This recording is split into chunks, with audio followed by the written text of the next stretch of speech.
Welcome back, folks. This is month 2 of the ICT mentorship. This is teaching 1 of 8 of the second month of 12. And we're going to be dealing specifically with growing small accounts without high risk. Now, before we start, obviously, we need to know what it is that we need to avoid. The first thing you need to do is do not try to rush to make massive gains in either pips or percent returns. I can tell you I fell victim to this as a new trader. I went in thinking I can get rich really, really quick as a trader after I started seeing how fast profits can come. It kind of makes you think that it's like the lottery every single time you sit in front of your computer, and it's not the case. Okay, so as a new trader, the first thing you want to do is kind of suppress that desire to try to chase massive gains, and it's either in a total number of pips, because it seems like it's a trophy thing to tout that on the internet or on forum or mediums like Twitter or Instagram and Facebook. It's not important how many pips you have, and it's not important how much money you make. It's the percent returns to actually make consistent wealth building, and don't chase high percentages. You don't even really need high percentages to build wealth. Do not open yourself to large risk in hopes of equally large returns or profits. It's not necessary for you to have very much risk on your trades to make a lot of money. It's rather myopic, and it's a misnomer for new traders when they come into this industry. They think they have to have a lot of money and they have to put a lot at risk to make money. Well, that's not true. And the only reason why they think that is because they're trying to make money quick, lots of money real quick. Do not assume taking small risk-defined trades will not grow your account. This is one of the lessons it took a while for me to learn early on in my career. I thought I had to have a lot of risk on the trades, and otherwise I wouldn't see my account grow. And that's not entirely true. Once I understood the compound interest factor, it doesn't take much time at all for your money to grow. And it doesn't matter how much you start with. You can start on a shoestring budget, even as little as $100. $100 can grow exponentially over time if you submit to it. And now think, if everyone would start with $100, number one, you would never be broke if you made mistakes initially.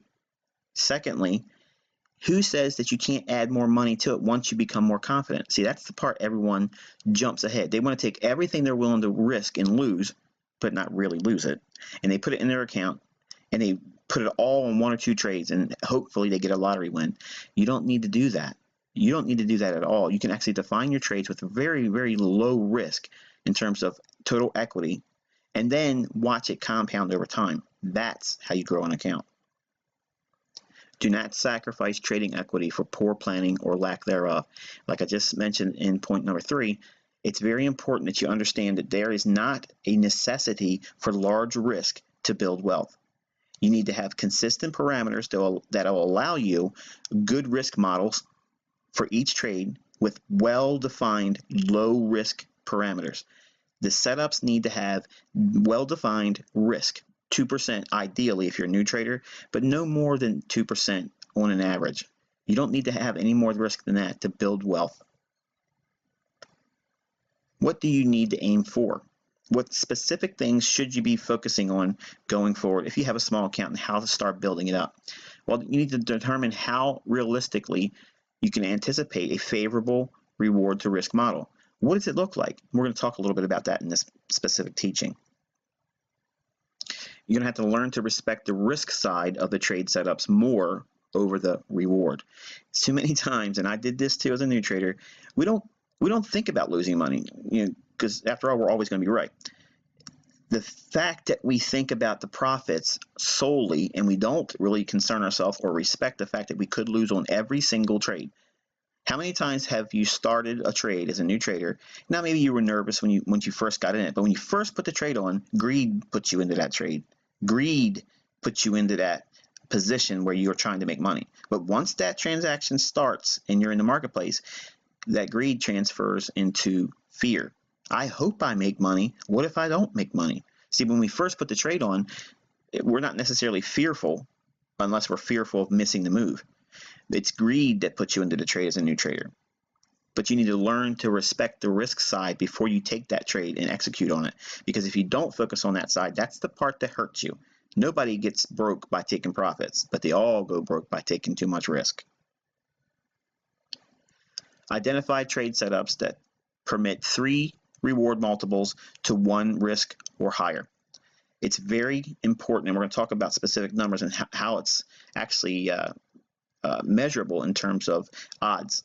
But you want to look for trade setups that have 3 to 1 payouts. And for every $1 you're risking, you hope to make $3. Frame good reward to risk setups that have little impact if unprofitable. Again, that gets back to having very small risk. If you have very small risk, well-defined trade setups, you're never going to worry about, well, you might get a loser here and there. You might get a string of losses, but it's not going to take you out of the business. It's not going to take you out of your career of choice. You came into this industry to make money. You want to obviously change the course of your life in terms of financial affluency. And even if you're not trying to get rich, if you're just trying to have a passive income, maybe you're trying to supplement some of your bills, your monthly costs of living. You came in here with a monetary desire. So keep that in mind. You want to do this for a long time, not just get lucky for a short period of time and make a lot of money, because that doesn't happen. No one does that. Forex is not the lottery.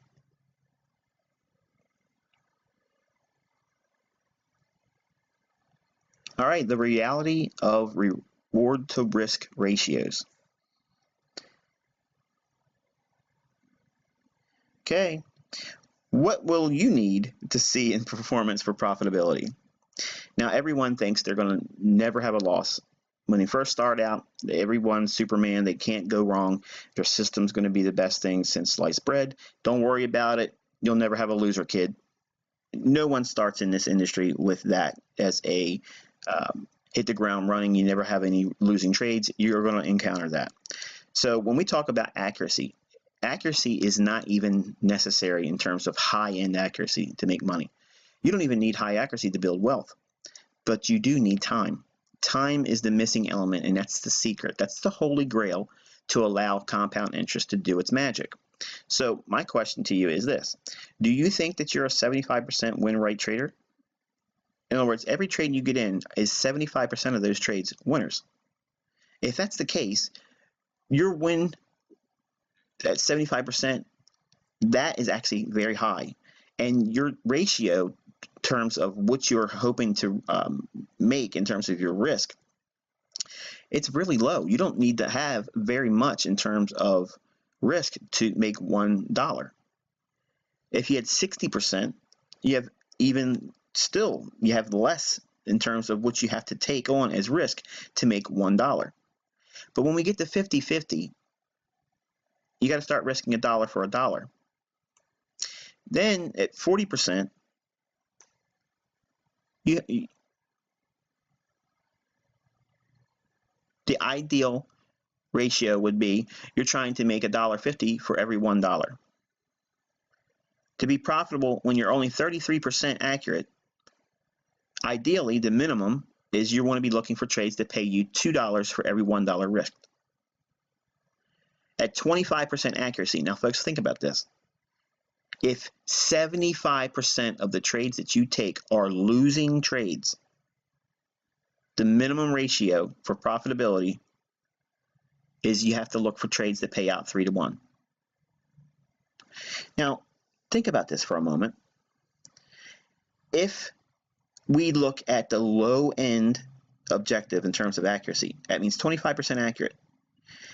We're looking for trades that are going to pan out, hopefully, $3 reward for $1 risk. So if we have that scenario and we are able to take a trade and risk $1 and make $3 in return, we can be wrong 75% of the time and still be net profitable. Now think about that. If you grow in your understanding of the things I'm teaching you, say you become profitable to the degree where half of your trades are profitable. That means the ability for you to find 3 to 1 trades more than doubles. It more than doubles. So that means your accuracy grows, but your reward to risk ratio, if it just stays 3 to 1, you're going to have more trades that pay out 3 to 1. Therefore, your equity is going to increase exponentially. Now, what happens when your win rate goes up above 50%? What happens if you have a 65 to 70% accuracy and you're looking still for 3-to-1 trades? Your money grows exponentially. What happens when you start looking for reward to risk ratios of $5 paid out for $1 risk and you have a 70% accuracy? Suddenly, wealth is not that far out of reach. Now, looking at an example of trading with statistics behind it, I think everyone would agree that to make a percentage increase of 50% inside of 1 month is actually a pretty good feat. Now, I'm not advocating that everyone's going to be able to make 50% return in 1 month. It's not going to happen. That if we have an account that would be relatively small, and I'm going to say for the benefit of an example, we're going to say $5,000 is something that everyone's able to do.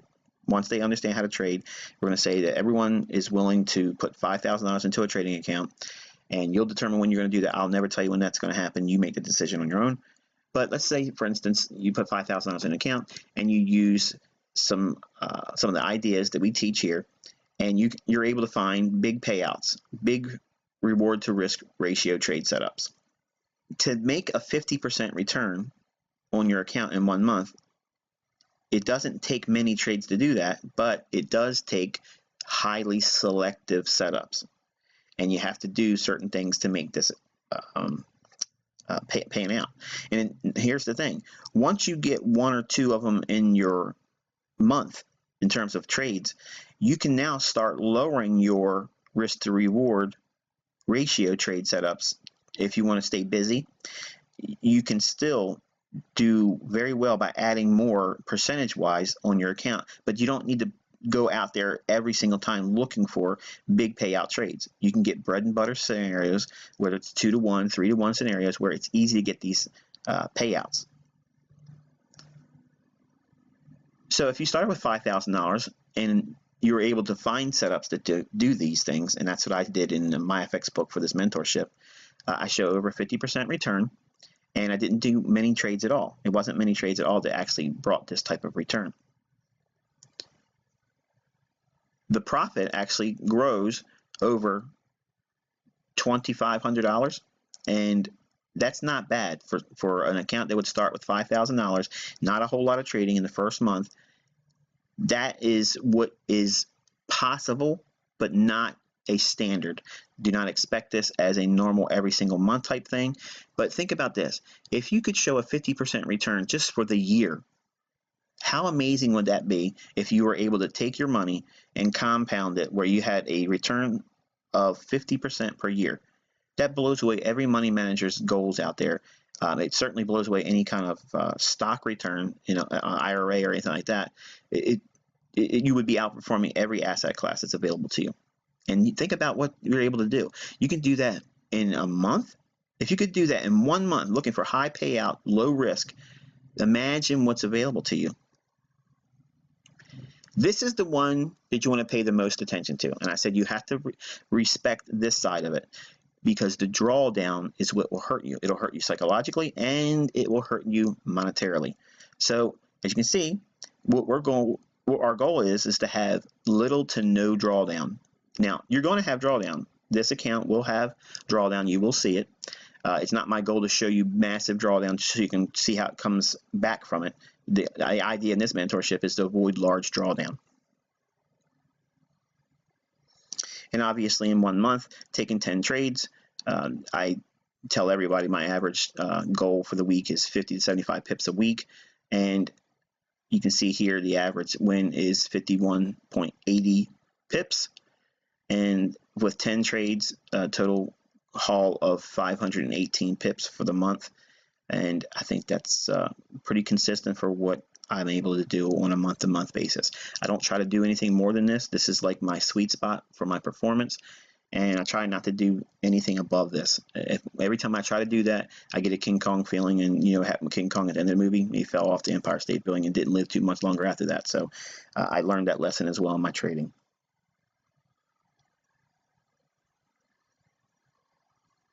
All right, so what should you focus on initially? That's right, 6%. 6% of what? 6% of your equity compounding per month.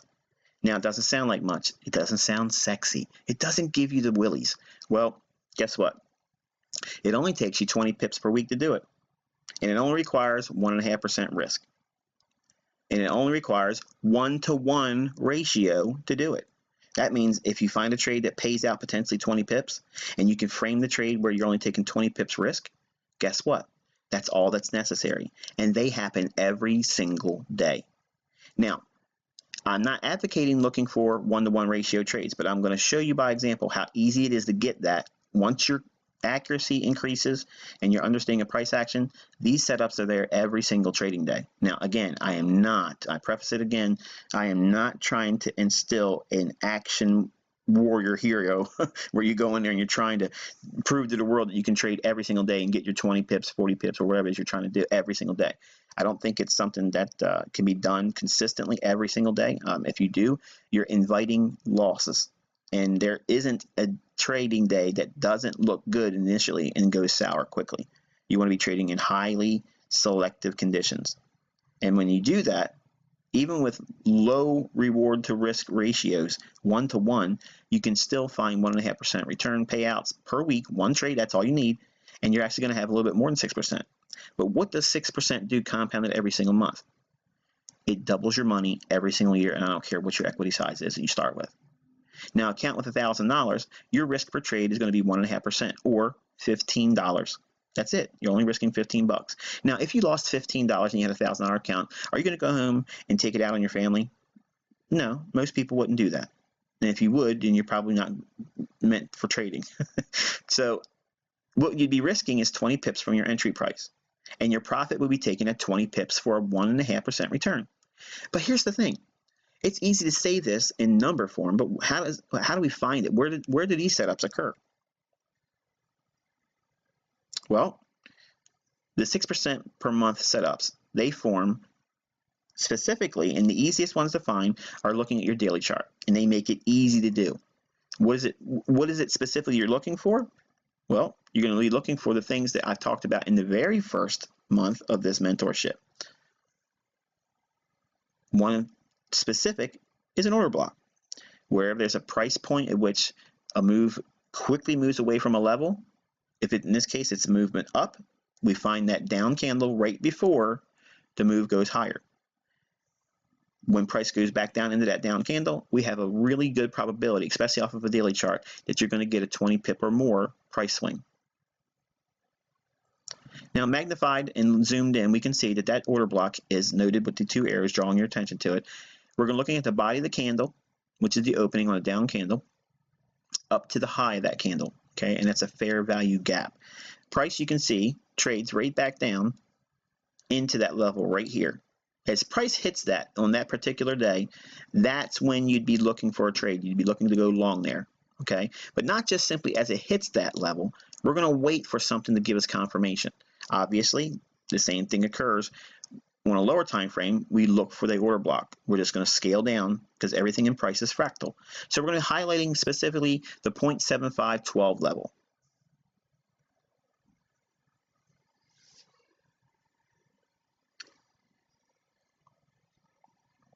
Okay, so we have a 1 hour chart. We're zoomed in, and you can see price shows an old low right here, and below old lows we know that there's going to be sell stops resting below there, and the price drives down below that, taking out an area of sell stops or running into a liquidity pool. But it goes specifically down into that one level that we identified on the daily chart, being 0.7512. Price trades down into that level and slams right into it. Now we are in turtle soup conditions. That means a break below an old low, we could potentially expect this market to run higher. When it hits this level on an hourly chart, we can simply wait. We're going to wait for confirmation that the market wants to go higher from that level. In other words, we're going to wait to see if the bank sponsors that level. If they do, we already know by looking at what we've learned in the first month, there are buy stops above these equal highs. Right above here, there's equal highs. And I'm going to ask you before I show you again, where else would you expect buy stops above the marketplace to be residing in this chart? That's right there. So buy stops are above us, so we can map out areas at which we can look to take our profits before we even put the trade on. That's important. You need to know where you're at in terms of risking and rewarding. Where are you going to take your profits? Where do you think the market's going to be drawn to? And why should the market react at these specific levels? So by looking at that 0.7512 level, that's important because we know our trade is being framed on the daily chart. It's not a 5-minute setup. It's based on a institutional level on a daily chart.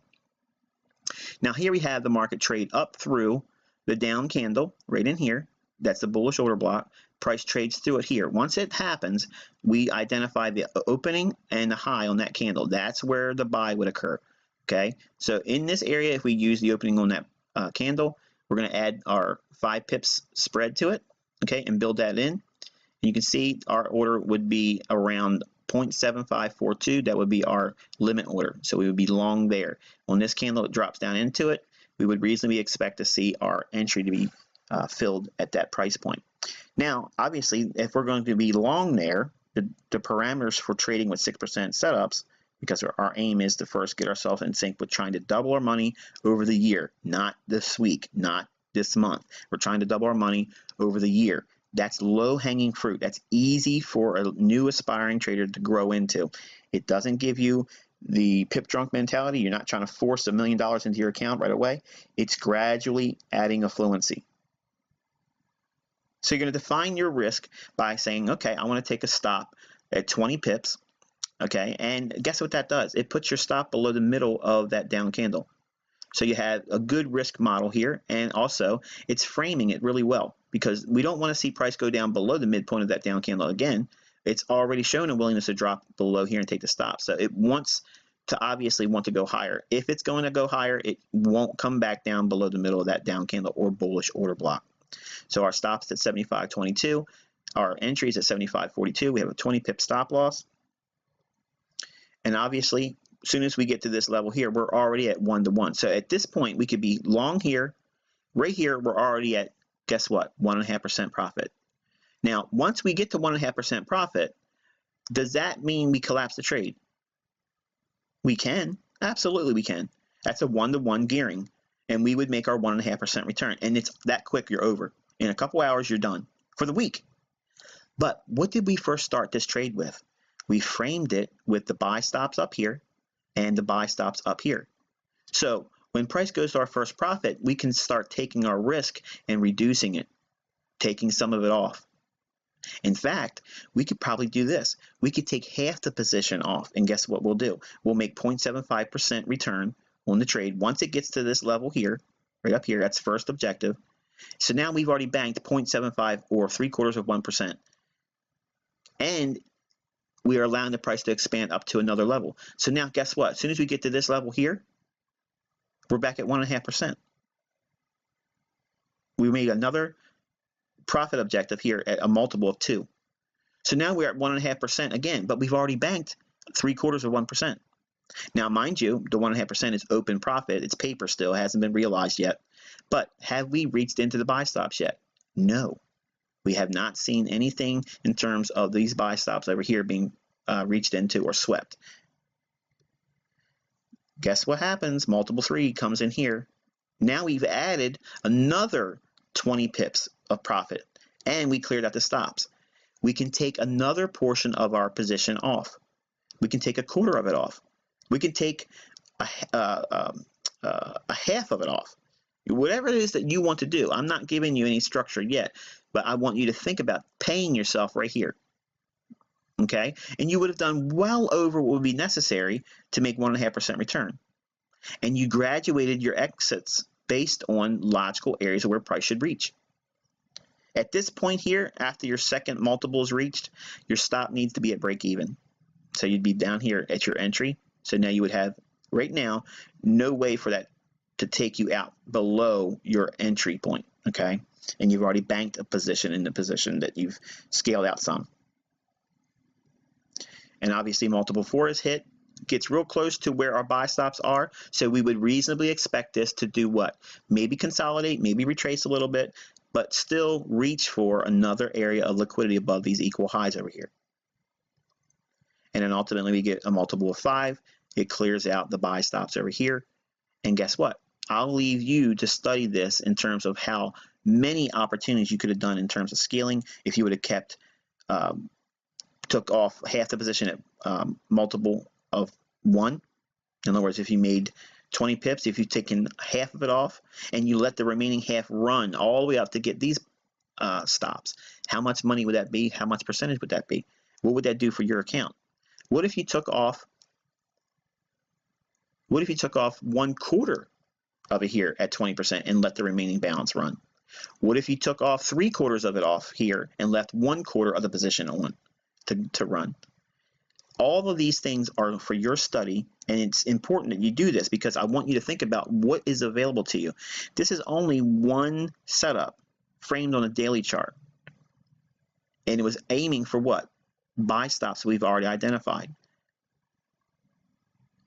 Those buy stops were reached into right there. Everything that was shown to you in month 1 was used here in an illustrative purpose. So now you can see how easy it is to get that 1.5% return a week, and you don't need to get it in the full shot where you get in and you get out, all full in, all full out in terms of entry and exit, full position on, full position off. You can graduate your position profits and scale them out, logical levels, and still allow your little bit of a portion of the position to pay out amazingly. Think about this. Let's say you took off half the position here. Okay, so you have 0.75 or 0.75%. So now here you got a 0.75 or 1% again, you have 1.5%. Here's 3% return just on the second half. Now think about that. You made 3.5% on the second half, plus 0.75 or 1%. So you're over 4%. Just in that trade with graduating it and just scaling it out. Now what if you did that every single week? Now how about this? What if you did it twice a week? What happens if you do it 3 times a week? How much does your money grow if you trade like this? Everything is organized. Everything is specifically designed. You only execute with one specific task in mind. You buy at specific levels. You sell at specific levels. You trail your stop only when specific levels are reached for. We're going to give you all of these things. But think about this. This is a 5-to-1 setup. This is what a one-shot, one-kill looks like. And it's framed on a daily level. It's going to give you institutional sponsorship. There should be a willingness to see price rally down here. Why? Because it's off of a daily order block. The banks trade off of daily levels. So I hope you enjoyed this teaching. The next 2 will be actually giving you more detail about trade ideas and scenarios like this, so that way you can build your understanding about how you can build your equity and grow it from even a small account. And again, if we started with $1,000, okay, $1,000 becomes over $2,000 after 12 months. And I know some of you don't think that's great, but guess what that does in 10 years if you stick to it and never add another penny out of your pocket? It's over $1 million. And my question is where are you going to be 10 years from now? If you have $1,000 in your hands right now, will you have $1 million 10 years from now? You got no excuse not to now. Until next time, wish you good luck and good trading.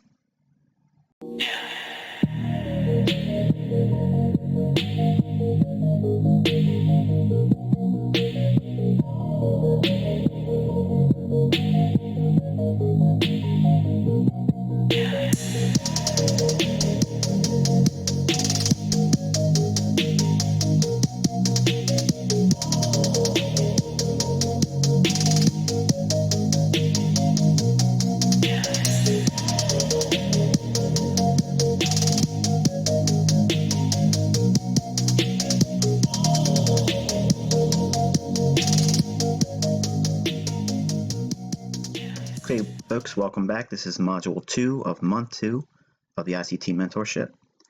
We're going to be specifically teaching on how to frame low-risk trade setups. Now, before we actually consider doing this, we have to consider what makes a setup worth taking. And ideally, selecting trade setups on higher time frame charts is ideal. That's the primary function of a high odds probability trade. You have to look at a higher time frame chart to give you the directional bias, to give you the institutional order flow, the support or resistance ideas that would be framing the buy or sell idea that you're looking to do. And the reason why we do that is because large institutions and banks analyze markets on daily, weekly, and monthly basis. Now, when we do these things, we're locating price levels that align with institutional order flow. This is key because if you don't have the understanding of institutional order flow on a monthly, weekly, and daily time frame, it's going to limit your exposure to high probability setups. Higher time frame setups form slow and provide ample time to plan accordingly. Folks that can't day trade, folks that can't be inside of the short-term intervals in terms of charts, they have businesses, they have jobs, they have life barriers that keep them from being able to be an intraday trader. You don't necessarily need to be a day trader. You can be using these higher time frame charts and they'll be able to frame out really low risk, high end probability setups. It doesn't require being intraday. What can we do to lower the risk in a trade? The higher time frame has more influence on price, so we focus there. The conditions that lend to a trade setup on a higher time frame can be refined to a lower time frame. Transposing the higher time frame levels to lower time frame charts is important because that way we can start to reduce the overall exposure in terms of pips for our stops. And then finally, refining higher time frame levels to lower time frame charts allows for smaller stop loss placement and by default lower risk.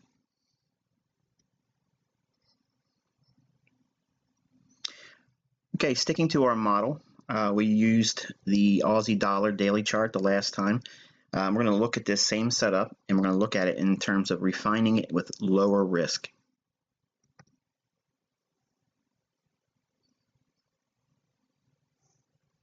Now, I want you to look at this chart carefully because this is exactly the same chart you saw in the previous teaching. Now, I'm going to amplify on this, but it's important you understand the way the framework is here, you're going to see it's exactly the same thing, just brought down to a lower time frame chart. And we're actually going to do it in 2 scales lower.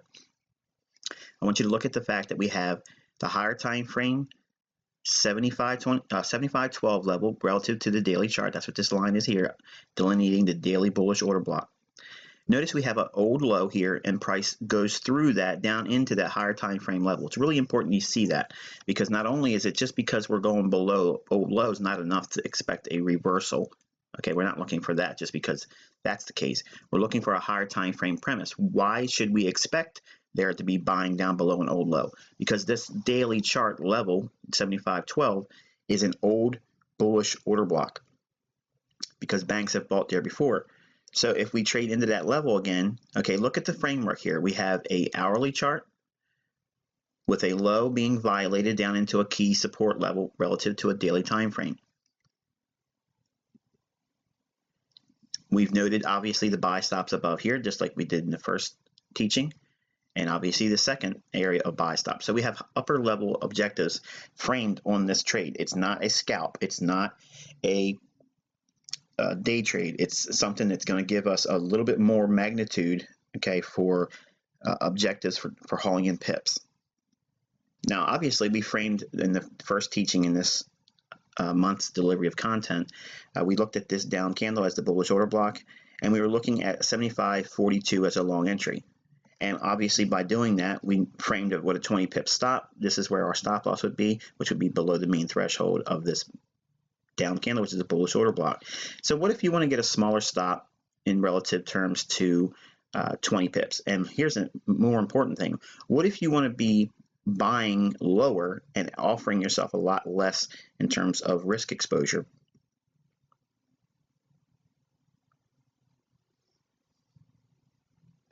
Well, that's going to require us going down into a 15-minute time frame. Everything here, look very closely. This is very close to what you saw on an hourly chart. We have an old low price trades down below that old low right into that key level, 75.12 level. Now this up here is the buy order that would be needed on an hourly chart, way up here. But what if we focus our attention down in this area here? What could we do with this information? Well, obviously the same thing's there. We have sell stops below an old low where buy orders can be paired up on the smart money side. And you see the market trades down into that level, 75.12. So we do have a turtle soup long setup.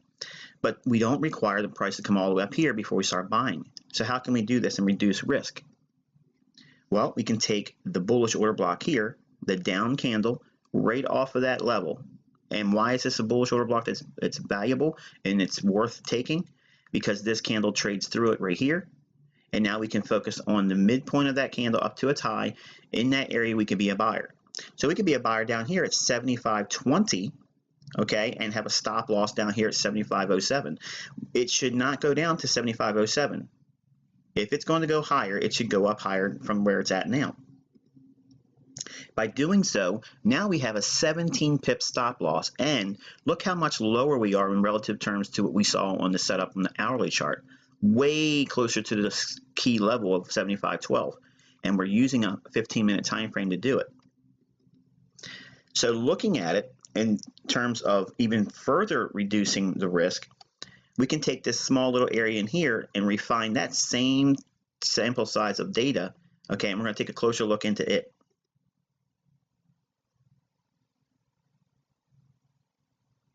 Okay, so we're zoomed in now on a 5-minute chart. All we're doing is looking at that same 75.12 level, okay, and we're refining the entry from 75.20. What can we do differently here? Well, let's take a look at what's going on inside this yellow area.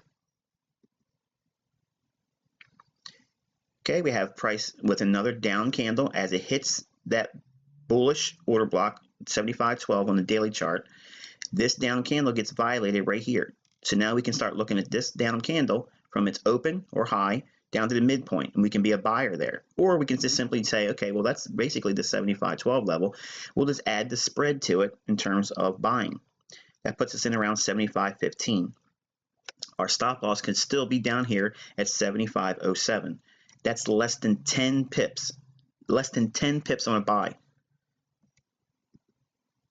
Now you can refine this where your risk is 8 pips here, and then first profit of 8 pips above here, second and third. So we have a multiple of 3R before we even take out the buy stops above this old high on a 5-minute chart. Now notice this is not even the buy stops that was framed on an hourly chart.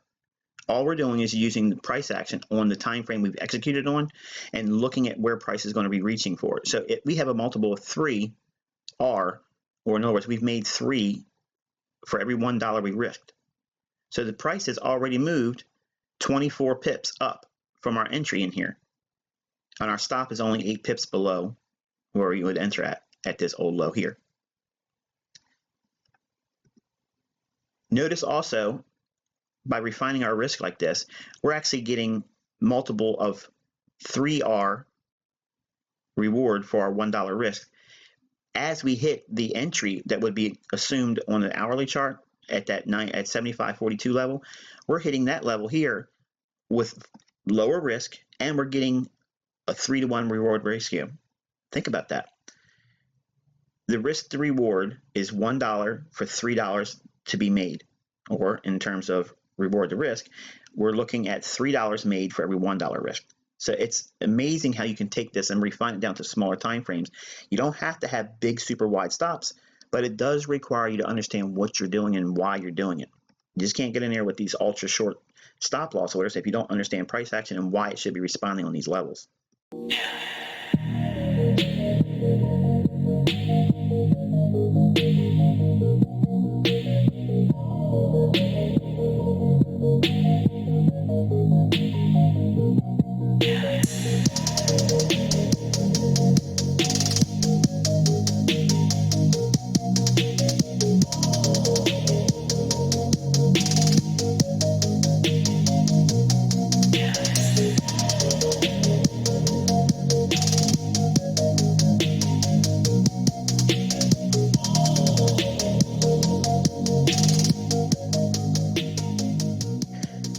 folks, we're going to be looking at how traders make 10% per month.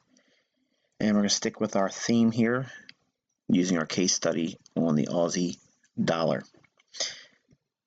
Now, quickly, obviously going through everything we've gone through in the previous two sessions. We've identified a 75-12 level on a daily chart. We brought that down into a hourly chart. We noticed that there was buy stops above us, so we know that there's liquidity pools resting above those specific highs. So the market should be reaching up there as much as 100 pips from the level we're identifying, 75-12. So very easily get up to 76-12. Looking at the 15-minute time frame, as we've shown earlier in this series, we've shown that there was a buy set up at 75.12 on the daily chart. We had a old low. Everything that we referred to and what to focus on in September, everything is being identified in this specific case study. We don't really require the market to give us an hourly setup to get in and use that risk. We can use a 15-minute time frame and use the framework that price gives us on that specific time frame relative to what you see on the 15-minute time frame. Obviously, the risk can be reduced from what would be seen on an hourly chart, and then just as well, the 15-minute chart can be reduced down into a 5-minute chart, and we identified where the stop could be in relative terms to the bullish order block. And we also framed out where 3-to-1 reward to risk ratios would unfold, and it happened to be right below our first area of buy stops, or the 5-minute liquidity pool. Now, this is nowhere near the level of the objectives we identified, just framing the trade on an hourly chart. I'm just giving you the context. What if we were to look at the market like this and say we traded this particular pair and we had a 2% risk on the trade? If we had 2% on the trade and the market trades up to this high where the buy stops are, that's a liquidity pool, the market should respond off of that 75-12 level because it's a daily chart reference point or bullish order block. If we take our 2% position and take half of that position off as we get 3-to-1, notice it doesn't have to even blow out the buy stops here. These buy stops don't even have to get blown out. This is 3-to-1 reward to risk. So we can take first profit and bank a 1% times 3R. So we can make 3% on this one trade here and still leave the second portion of the trade on, aiming for what? Those liquidity pools referenced on the hourly chart.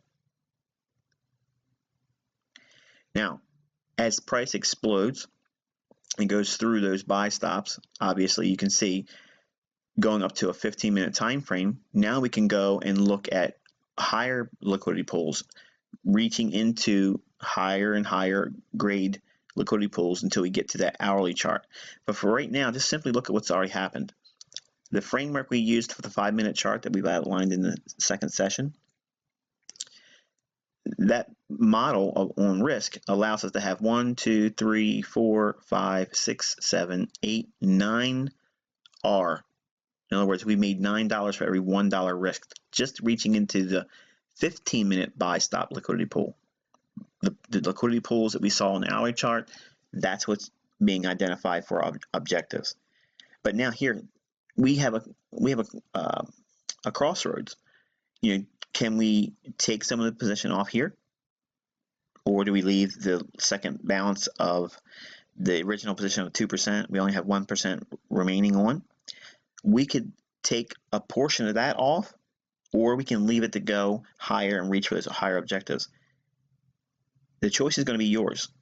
Preferably, I think I would like to take something off because we're in a really nice liquidity pool relative to the 15-minute time frame, and we might get some consolidation, or could be wrong, could even reverse here. We don't ever know that. But we are trading with higher level institutional order flow relative to that daily order block from 75-12. We've seen expansion on the upside. It's now taken buy stops in the form of a liquidity pool in the 5-minute chart we just shown. Then now we see the 15-minute liquidity pool and the buy stops over here. That's been violated.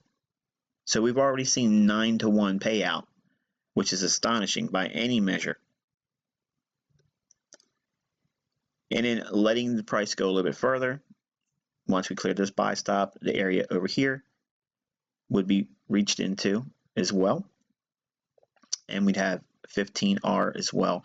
Now this is the liquidity pool that we're resting around that same hourly basis. I'm just viewing it in terms of the 15-minute chart. You can see the expansion that's available to you when you look at the market, framing it with very low risk, very low risk. Now, notice also, we took first profit at a multiple of 3-to-1. So we made $3 for our $1 risk. As soon as we did that, we've already made 3% on the trade with ultra short-term risk, less than 10 pips. That was it, less than 10 pips. But let's just say we framed a trade with a little bit more than that. Say we used a little bit more comfortable stop. Say it was a 20 pip stop. Could that still pay out in handsome rewards? Why wouldn't it? Obviously, the market reaches above the stops. We know that the market reaches for 10 and 20 pip grades for stop sweeping. We have the old high back here. And price just gets real close to it, but expands right above where we would expect to see price reach for. Here's what I want you to focus. The potential range was about 100 pips from where we were looking at buying and where we thought the price was going to go.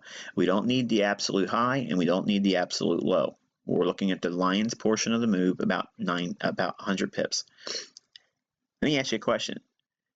Do you think you'll get every pip of every potential range you identify as potential profit?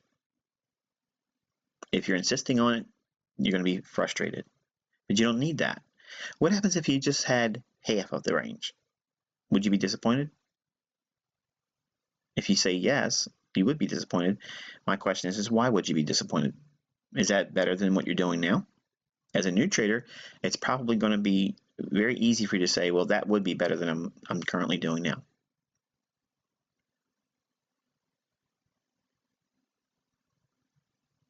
Let's look at some numbers.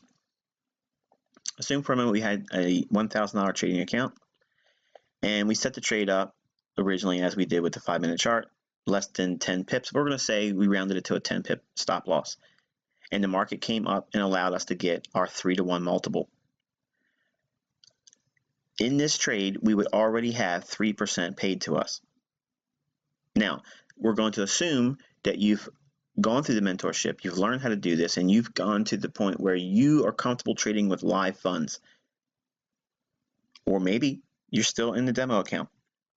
If that choice is yours, you have to make the decision and timing for your own sake. I can't do that for you.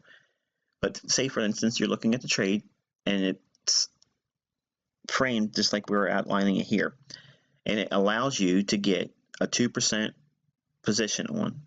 In other words, the trade is 2% risk.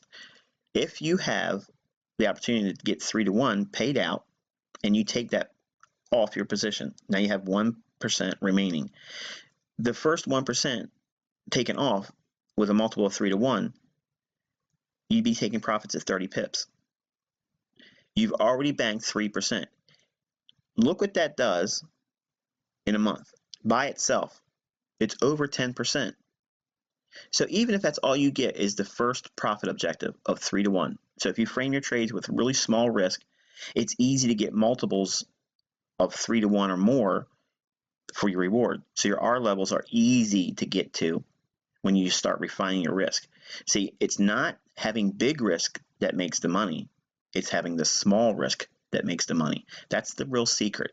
The fact that you need to be able to frame your trades on levels that should see institutional sponsorship. That means should the banks propel price higher or lower because it's off a daily chart or weekly chart or monthly chart. Those levels are going to be highly impactful in terms of price action. They're going to drive price higher and lower relative to those levels because that's where the real orders are.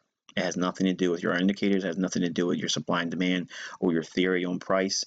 It has nothing to do with that. It's where the orders are. And the orders are going to be around monthly, weekly, and daily levels. Now, what if you let the portion of that second half go and you only got half of that 100 pip range. Remember, we were looking at that setup. It was potentially 100 pips available to you.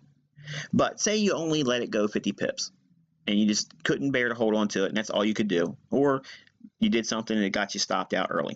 Okay, you trailed your stop up too aggressively, and you only managed to make 50 pips out of that. Now, this is assuming you've already taken that first 1% off. This is the second 1% that's remaining on the trade. By itself, if you collapse at 50% of that 100 pip range we were looking at, you're tacking on another 21+% for the month. If that's all you're doing week after week, if you're getting scenarios like this, one trade, you're focusing in tightly, watching one setup, and you are milking it for everything that it's worth, keeping the risk small and looking for higher time frame objectives. If you do that, you're looking at 21+%. We're just going to call it 21 plus your original 3% on the first half of that trade. So really, what are you making? And you didn't even get the entire 100 pip range. Now think about that. We used the same scenario where we used a 10 pip stop, and we let the second portion run after 3-to-1 was taken off at 30 pips. Then we let the remaining portion run and say we only managed to get half of that 100 pip range. Who would be upset? Would you be upset with that? I don't think you should. If you are, it's greed. You can't allow greed to do this to you. Now, what happens if you get the entire 100 pip range? Say you get your 100 pip takedown. No, one shot, one kill. You get it for the entire week. The second portion of that trade nets you over 46%.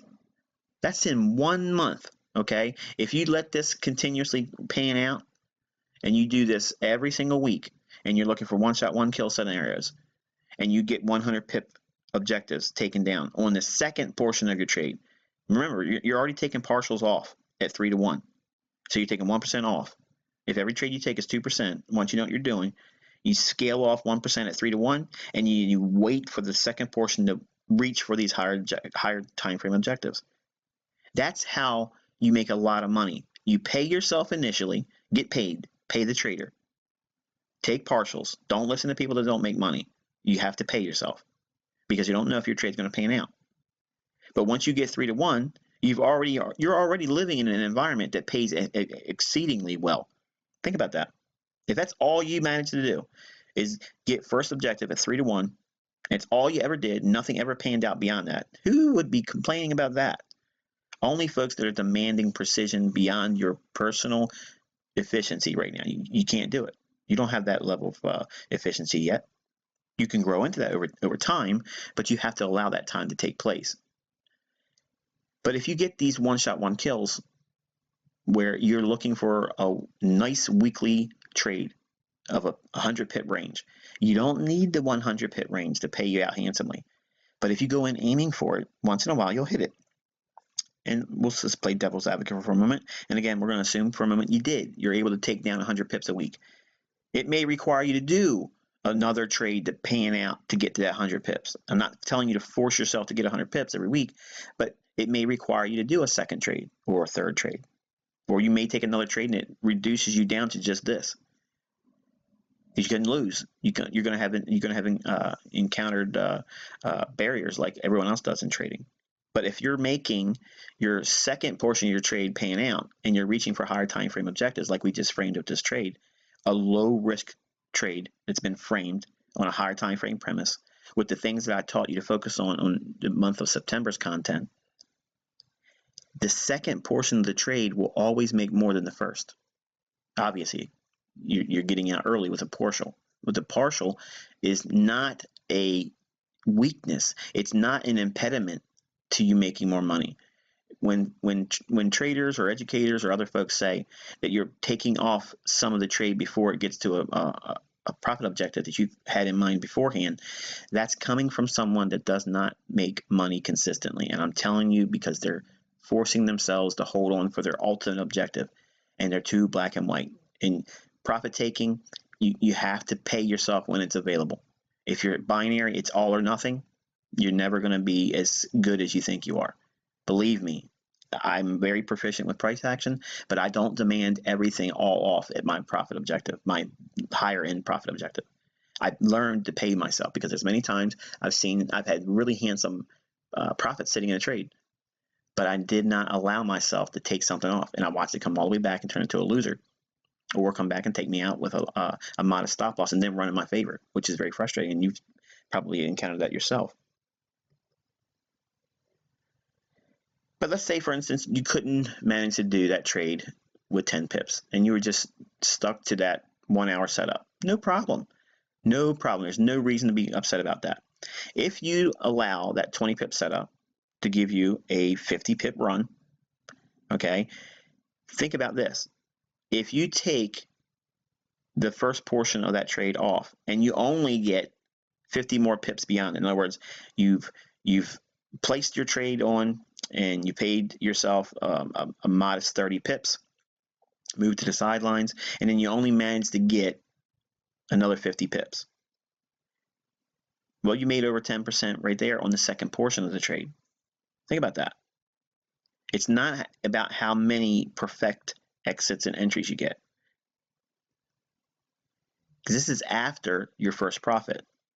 You pay yourself something and then let the partial run. The balance has to run, and that will always pay you more. And here's the thing, the psychological effects of it not being a trade that's already paid you. You've taken some skin off of it, and that's good, because you have 1 pound of flesh now, okay, for your time, your energy, and your focus in that marketplace. When you focus on trading like that, 10% in 1 month on the back end of your trade, that's not just, we've already factored in counting the first portion of your trade. That goes without saying. That leads to 12% by itself.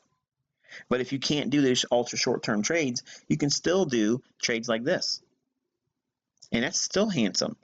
10% compounded over the year is over 300% for the year, and that's amazing. Where else are you going to get 300% return? There's no money manager out there going to raise his hand and say, I'll do that for you. There's no fund manager who's going to say, hey, look, I'll double your money in a year. I can consistently do that. I'm going to work hard to do that. They're not working hard for your money. Okay, they're doing very little. They're very lazy, and you're going to watch your money better than anybody else.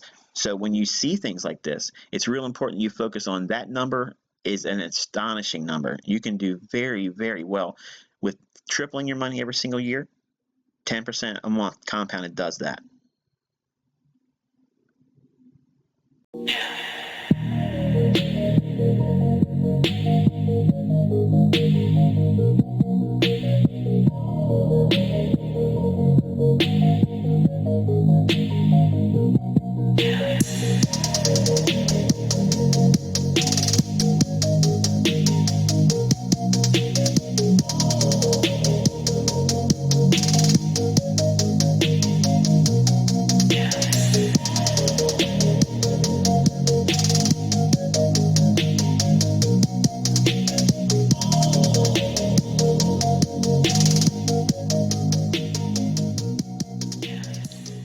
Okay, folks, welcome back. This is the 4th installment of month 2 of the ICT mentorship. We'll be specifically talking about why losing on trades won't affect your profitability, what trading with fear of taking losses actually does to your trading. While staying concerned about taking a loss promotes fear-based decision making. Equity that is managed by traders that cannot take a loss can't profit long term.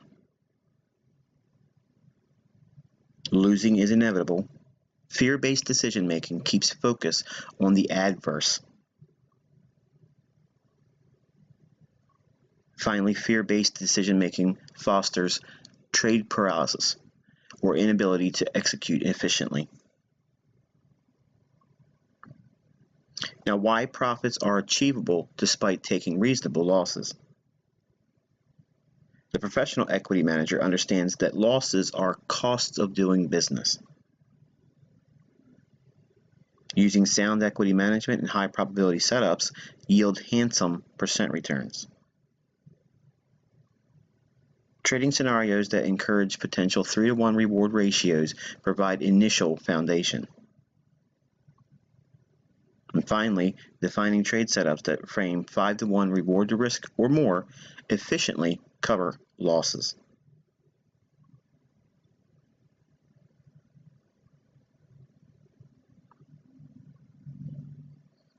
Okay, folks, we're going to give a brief overview on framing a trade just for the context of this discussion. Looking at this sample size of data as it relates to price action, we're going to be referring to a specific concept known as market setup and framing the risk to reward multiples. Obviously, we're going to use a standard in my repertoire, the bullish order block.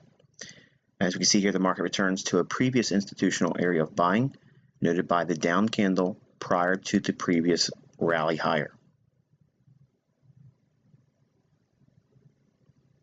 By noting the down candle or the bullish order block, high to open price defines the fair value gap or most probable support.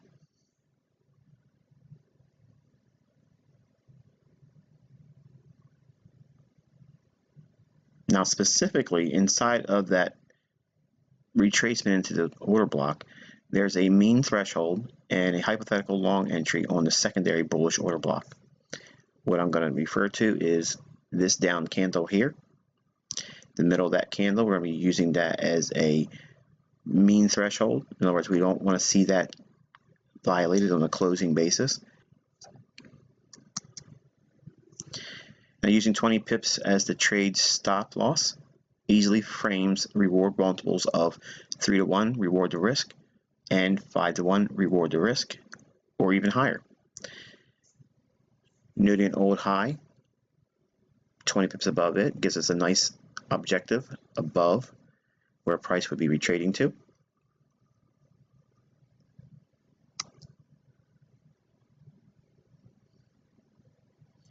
Now, having a simple trade idea based on the things that we taught in September on what to focus on or what you should be focused on right now in price action, let's take a look at some things regarding those setups and how we can frame good reward multiples, how we can frame the ideas and justify why taking losing trades doesn't really or shouldn't have that much of an impact on your long-term profitability. We're going to assume that we're using a hypothetical account size of $5,000. And we're going to start with a low accuracy rate of 30%. That means that you're losing 70% of the time. We're going to be looking for trades that are reward to risk ratio of 3 to 1. That means we're hoping to make or willing to hold on to a trade to pay out $3 gained for every $1 that we risk. We're risking on each trade 1% of our $5,000 account. Because we're risking 1% and we're looking for a yield of 3 to 1 reward to risk, our average win trade should be $150, and our average loss should be $50 or 1%. We're going to be focusing on a sample set of 10 trades, and we're going to say that 30% of those 10 trades are winners, and obviously 70% would be losing trades. Out of those 10 trades, we are assuming that 3 wins in 10 trades and 7 losses in 10 trades. The average profit, again, is $150, and the average loss, again, is $50. The subtotal for the 3 wins at an average profit of $150 would bring us to a $450 winning basis on the 3 trades out of 10 that were winners. And the subtotal for the losses would equate to $350, or 7 times $50 of an average loss. Even in this low accuracy rate with a multiple of 3 to 1, you still can marginally eke out a net positive profit. It's not much, and to look at that, it doesn't seem like anyone would be terribly excited about that. But if you were doing 10 trades over the course of a month and you netted a 2% return, I can tell you that is an absolutely amazing return for managed funds. So if you're not going to be trading your own capital, or if you're aspiring to be a trader that manages other people's money, so again, 2%, while that's not terribly impressive In the grand scheme of things, 2% compounded over the course of a calendar year, 2% per month, that is an astronomical return for managed funds.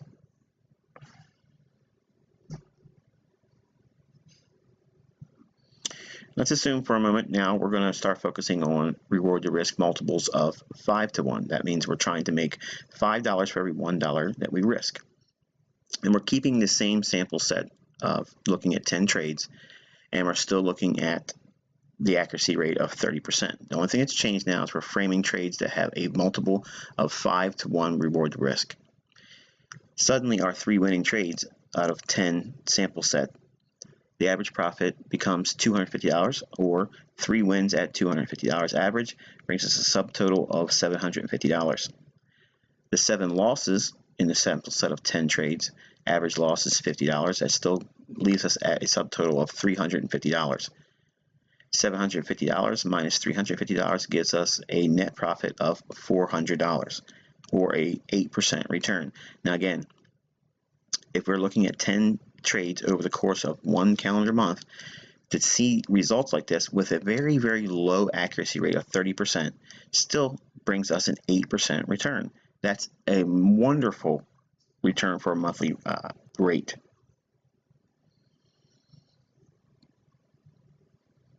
Now we're going to take a look at having a low accuracy rate of 30% with the reward to risk multiple of 5 to 1. And now we're going to be risking 2% of our account. So now the average win jumps to $500 and the average loss jumps to $100. Again, keeping accuracy at a low 30% accuracy. That means we're losing 70% of our trades. Out of a sample set of 10 trades over the course of a calendar month, 3 wins at 2% risk per trade, multiple of 5 to 1 reward to risk. Our average profit jumps to $500. If our 3 winning trades at $500 average profit, this gives us a subtotal of $1,500. Our 7 losing trades at an average loss of $100, or 2% of our equity, the subtotal would obviously be at $700. Now, the average loss and average profit would increase as the equity increases or drops. But for these examples, we're looking at the sample size data and a sample set of 10 trades. So the details are being shown here with a very hypothetical basis. But with a subtotal on the 3 wins of $1,500 and the 7 losses, subtotal of $700, that would give us a net gain of $750, or 15% return. Again, crazy returns with just a very low accuracy. Now think about this for a moment. When you first got into trading, you were wanting to get 90% accuracy, or 100% accuracy, or 98% accuracy. You can still make ridiculous returns with having very low accuracy. Okay, you don't need high accuracy. You need the framing of the reward to risk multiples in your favor. And we didn't really go crazy with our risk either. We're only doing 2% maximum per trade. All right, so now we're going to look at an accuracy increase to 40%. Nothing's changed outside of the previous example here. So now we're going to say 40% of a sample set of 10 trades. 4 of the 10 trades are winning trades. Average profit per trade still at $500. Our 4 trades at $500 average profit brings us a subtotal of $2,000. Our 6 losing trades out of the 10, average loss still remains at $100 per loss. 6 of them would give us a subtotal of $600. That would give us a net profit of $1,400, which would be, again, that's a 28% return with just a 10% increase in accuracy, the factor of 2% per risk, and reward to risk ratio, again, framing on a model of 5 to 1. Now we're going to look at an increase in our accuracy. Say we've been trading for a while. We know our trading model a little bit more intimately. We know what we're trading. We know how to frame our trades. We've learned patience. We've been able to stick to our rules and our parameters about our reward to risk framing. We know how to reduce our risk while we're in a trade, and our accuracy increases by default. We're going to say we jump to a 50-50 basis. In other words, half our trades are winners and half our trades are losers.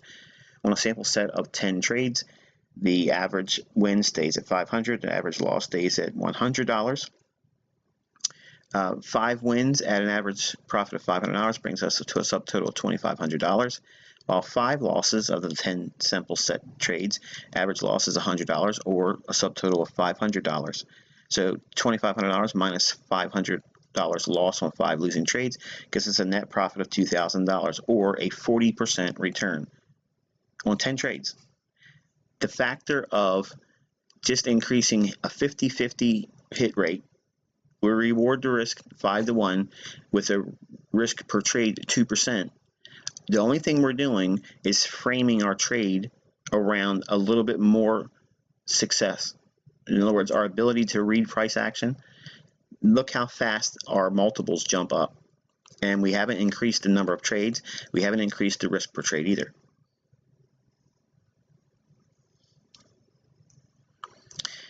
Accuracy rate of 50%.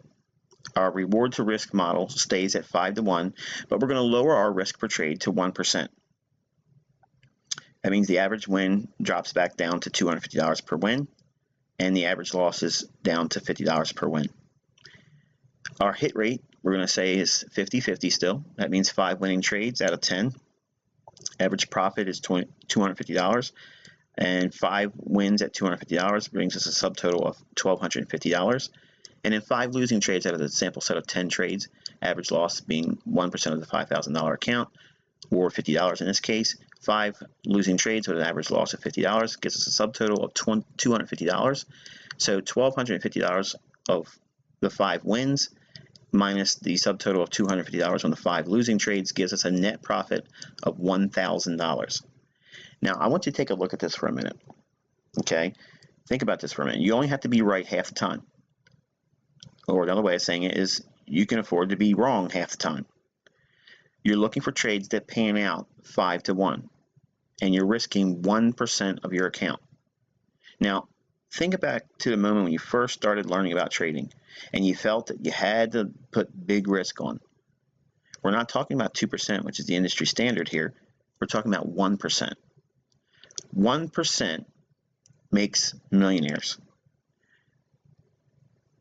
If you look at the 1% risk per trade and the accuracy rate of only 50%, this by itself is exactly what everyone would dream of as a rate of return. 20% per month. If you could get 10 trades per month, half of them be wrong, but framed all of them on 5-1 reward risk with 1% risk only, your rate of return is 20% with only 1% at risk. This is optimal trading goals. This is exactly what you should be aspiring to do. You're not trading a lot. You're not demanding a high rate of success or accuracy. You're not pushing the limits on your risk. You're keeping it at a low. You're doing half the industry standard in terms of risk per trade. Usually it's 2% maximum. Okay, well, we're doing 1%. Let me ask you a question. What if you were to drop that risk per trade down to 0.5%? Would you be upset with 10% return per month? My question would be, why would you be upset with that? Now imagine if we were to consider what was 2% per month with 30% accuracy, 1% risk per trade, with 3-1 reward to risk model on our first example. That's exactly what large funds look to do for their clients over the calendar year. They're looking for 1 to 2% per month, and if they can compound that over the course of a year, they can give their investors a 25 to 28% return on the year. And believe me, there are millions and millions of dollars sitting out there that would love for someone to be able to do that for them. So you don't need to have these astronomical rates of return per month to manage other people's money. Believe me, they would go crazy if you give them 1%, 1.5%, 2% per month. And you only need to do 3-1 reward risk to do that with 1%. If you do 1% here and you have a 50% chance of being accurate and you frame your trades around 5-1, look how easy it is to get into a really high-end yield for the month, 20%. You don't have to trade every single month if you're managing your money, or other people's money. See, this is an optimal goal because it gives you the cushion to do basically half the year of trading. There are some months in the year that you don't really want to be trading. So if you can do a multiple of 5 to 1 and yield really handsome results, and I'm not saying that everyone's going to get 20% returns or higher every single month, but this should be a good trading goal for you to frame your trades around. We're expecting only half your trades to be accurate, framing on 5 to 1 reward to risk, keeping your risk low, 1%. By doing this, it gives you the optimal objectives, it gives you low-hanging fruit, it doesn't force performance, and it gives you an opportunity to relax and actually enjoy the process of trading. There is no fear that's justified in taking losses. They are all part of this business. It's all part of the game. It's all part of your job as an equity manager. You're going to weather losses. You're going to assume losing trades. That's all cost of doing business. No one goes through their career without taking losses. You're going to have lots of them. If you trade for a long time, if you had a column of all your wins and all your losses are going to be very, very long in the list. But it does not dampen or does not remove the profitability factor that's still available to traders that know how to frame their trades with good multiples of reward to risk, keeping risk managed and defined, and thinking about how they're going to trade with these parameters. If we use the example we shown in the beginning of this video, with a 20 pip stop, all you have to do is take, well, what's 1% of $5,000? It's $50. So if you have a 20 pip stop, you divide that by $50. And that'll give you your dollar per pip leverage. And that's what you would use for your trade. And that would give you all of these numbers that you see here. Now, again, we can only speak in terms of hypothetical, but it's a rule or a general principle that you're going to build on as a trader, highlighting the fact that you don't need high accuracy. I did not show 60% accuracy. I didn't show 70% accuracy. I didn't show 80 or 90. None of that's necessary. But as time goes on and you grow in your proficiency and your understanding about price action, and you as the trader, by default, your accuracy rate will increase. And you'll never demand or need for it to be higher than 50-50. So until the next discussion and next teaching, I wish you good luck and good trading.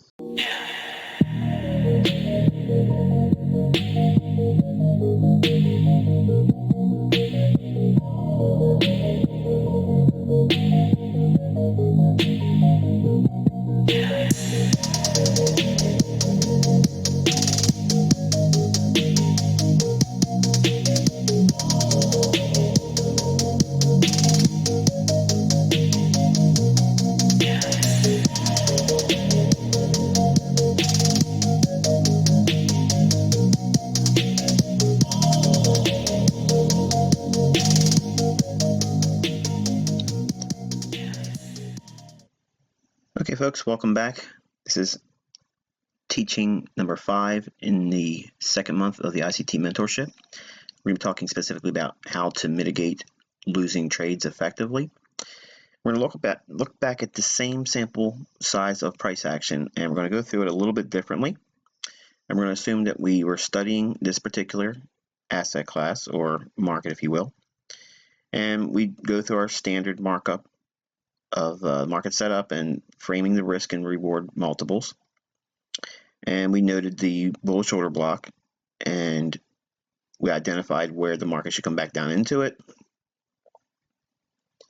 And we identified the mean threshold and hypothetical long entry on the secondary bullish order block.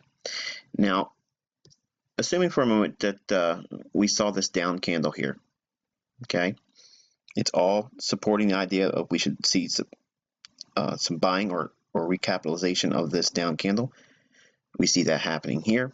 Now, we don't know for sure that's going to happen, but let's assume for a moment that we went in and we took a long on this position, okay? And understanding the mean threshold, we don't like to see the middle of the down candle on a bullish order block be violated.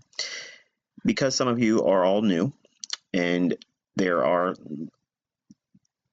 chances that you'll probably take the trade and want to have a stop loss just a little bit below this mean threshold. And there's nothing wrong with that normally. But let's just say, for instance, you did that and you got stopped out. Okay. What would you do? Let's assume that you did that and you got stopped out. What would you do? Obviously, I'm going to throw you a plot twist. You can say that you got a stop out here and you took a full 2% loss. Or if you're a hot shot and you think you're really an elite trader, if you will, you risked more than 2%, you probably would have been burned pretty bad. And if you're a gambler and you risk a lot of money on your trades like that, and you don't feel any pain, that's a problem. But we don't need to take huge risks, and we don't need to take a lot of trades, but we will encounter losing trades. So I'm going to give you a scenario and assume for a moment we saw this panning out. We saw the idea that there should be some upside, but we put our stop loss a little too close to the market and say we took a full stop. Now, assuming that we took that long position and our stop was below the mean threshold and it hit our stop, let's assume for a moment that our maximum leverage and risk on the trade would be at a full 2%. Well, that means we'd have to take another look at this same trade and reevaluate whether or not it's something we can still trade. Obviously, we had our mindset on this potential setup initially, but if the trade hasn't completely unraveled, just because it swept us out below the mean threshold on our initial try going long, it doesn't mean the trade's completely no longer viable. It just means that we probably were just inaccurate in terms of where our stop loss was placed, and we had to take another basically stab at it. So now we can take a look at that new order block that forms with this down candle. Price trades away through it on this candle right here. It trades above that down candle. So when it does that, that authorizes any new return to this down candle as a buying opportunity. Mark comes down into it here. Okay, we can take a long position here. Okay, and now this time we're going to allow a little bit more movement against us. Okay, because we still would have a strong conviction, or hypothetically, a strong conviction that the market should move higher. The difference is we're going to go about our leverage a little bit differently, and we're going to allow ourselves a little bit more movement against us. We're not going to be so high strung about getting an ultra tight stop loss. This time, our stop loss is going to actually be below the order block that we're framing our trade around. So the market has created a down candle, showed him willingness to run away off support of a previous down candle, which is a bullish order block. We saw willingness to capitalize buying with the movement away from this here, came back down. We want to be a buyer right in here at the top of that candle. Okay, so if we did that and we used the bottom of the candle as our stop loss, what are we going to do differently with this? Well, we're going to go long with 1/2 of the position size we used on the initial loss. So for instance, if we took a initial loss of 2% on the first trade, we have to go down to 1%. If we were trading with 1% and we took a full loss on the initial trade, we would have to drop down to 1/2 of 1% of our total equity base. Now, if the initial loss was 2% of the equity base, this trade, again, would be 1% of the equity base in total risk. So we're defining the trade by entering at the top of this body's or this down candle right at the opening. So we would be getting long in here. Okay. If we were to elect to use this down candle as an entry, we could see the return back down into this down candle as well using that. Either way, we're going to use this range defined by the opening of this down candle or the top of this down candle as our entry. Either instance on this movement down or this movement down in here would have given the fill. This is our total risk. Stop below the order block. Main thing is we're using half of the leverage and position size that we used on the initial loss. So we're defining our trade with this in terms of the risk. Now, all we're going to do is refer back to the original idea of that trade where we first took a loss, hypothetically, and we're going to frame out the idea that the same thing would be seen, hopefully, if we're right in our directional premise. With one movement up, that would be a multiple of R1. So if we have 1% at risk, defined by the entry in here and the stop below here, once we get to this price point here, we're already at 1% return. So we got half of our initial loss back in open profit. Once we get one more standard deviation from what our risk is defined by, we're already at 2% mitigated. In other words, our losing trade that we just had using half of the initial risk is already mitigated. Now, at this point here, this is one of those instances, if you're a new trader, this is where you want to consider taking the trade off. And I can't stress this enough. Sometimes it's just good to get back to even and relax and then regroup, especially if you're late in the week. For instance, say you've been trading all week and you took a loss and it's a Thursday or Friday now, and you get the opportunity to get that 2% full stop out back. Take it off. Close the week flat. Do not go into the weekend with a net loss. If the market presents the opportunity to give you that loss back and you're late in the week or you're late in the trading session, take it off the table, move to the sidelines, and be glad that you did. There's nothing saying this is going to continue going higher. So that's why once the market gives us an opportunity to erase our errors, do so.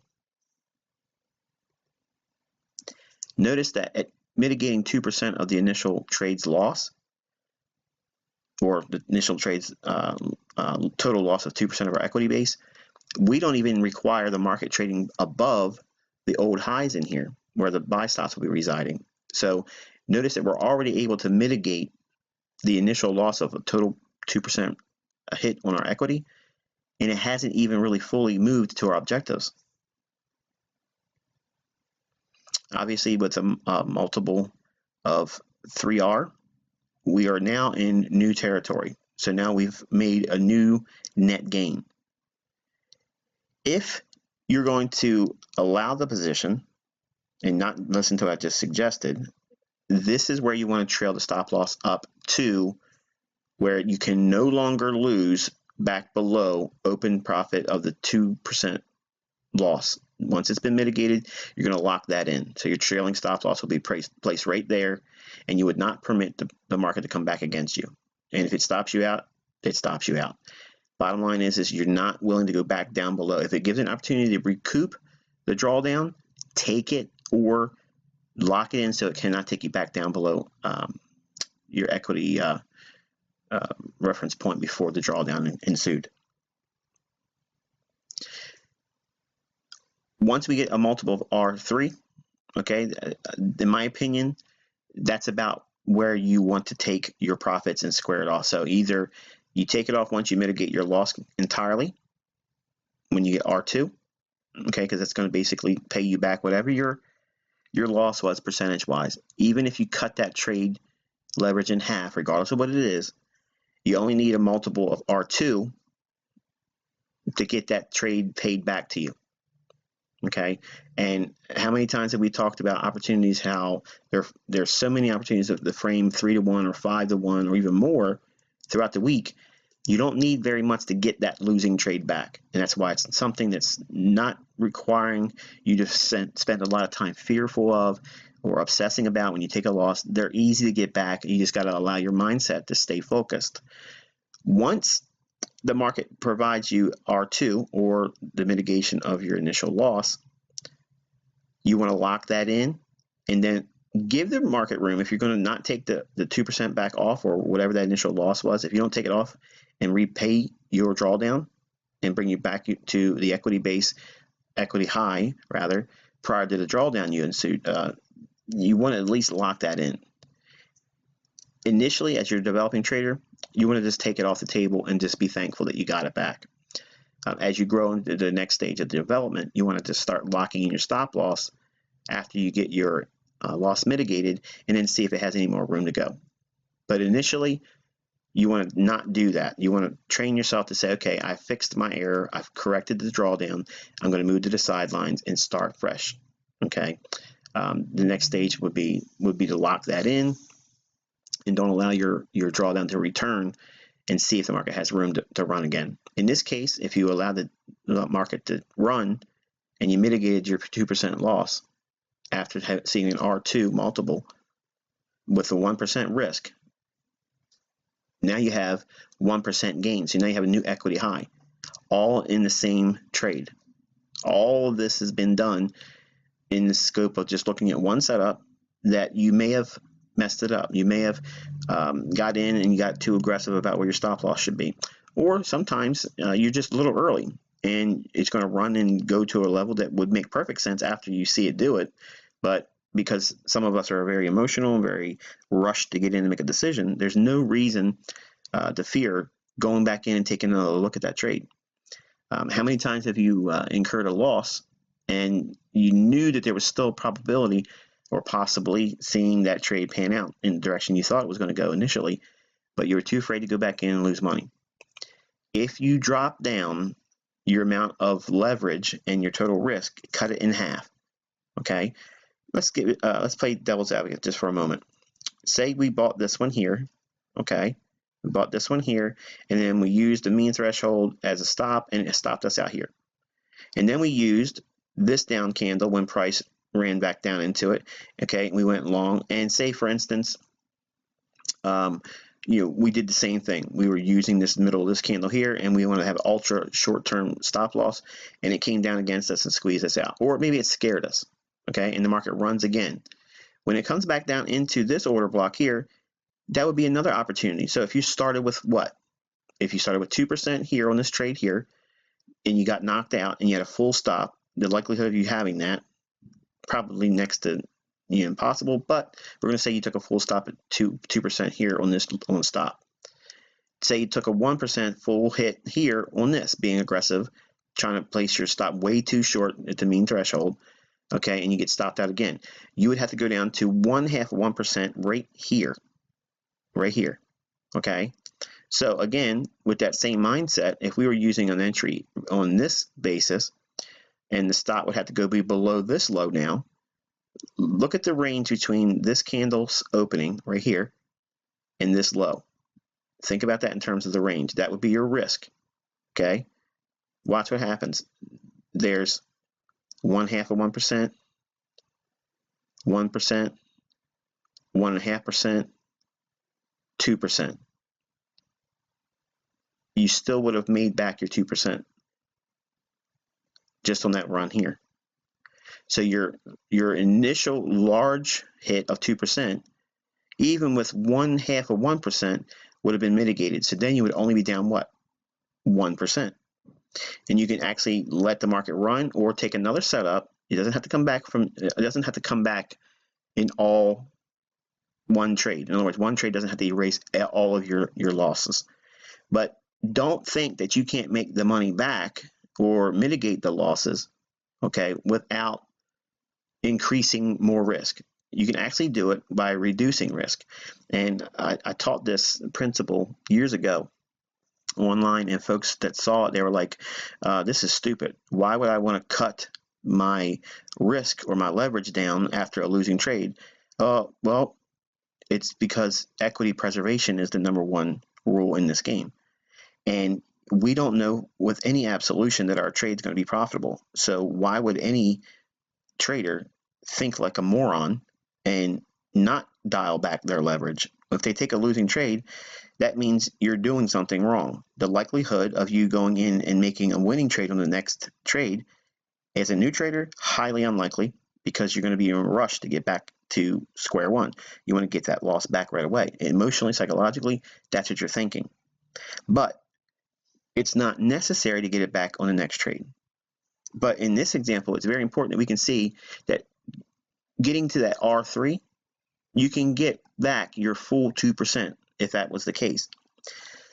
You don't need to have increased leverage. You don't have to increase your risk, but you do have to have patience to allow that loss to be mitigated. And you don't need to do it by scaling up your risk. You actually do it by scaling back your risk. Because if, say, for instance, that your first hit at 2%, you took a 2% loss, how do you know that's not a beginning of a 10-string losing? In other words, what's to say you don't get 9 more losing trades in a row? It can happen to you. It can happen to me. It can happen to anyone. So if you do that and you keep going at 2% or worse, you increase your risk. You're throwing good money after bad. You're building toxic thinking. You're allowing yourself to be beaten down emotionally. You're going to spend a lot of mental capital, and you're going to grow into fear-based trading. And we already spoke about fear-based trading, what that does in the previous lesson. And we don't trade with that. We want to avoid that mindset.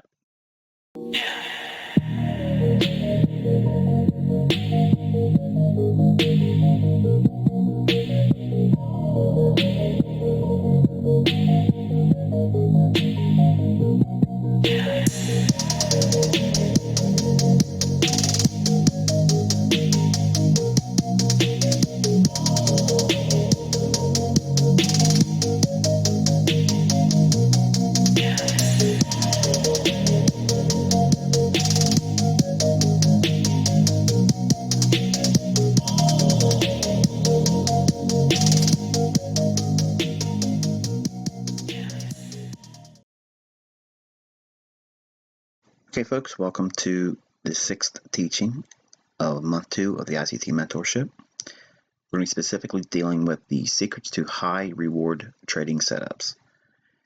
Now, some of you may have already went through my trading plan development series. It was a long video series, it has a lot of information. It was really aimed for those individuals that have never really had exposure to the marketplace, giving them ideas on what direction to go and what to focus on primarily.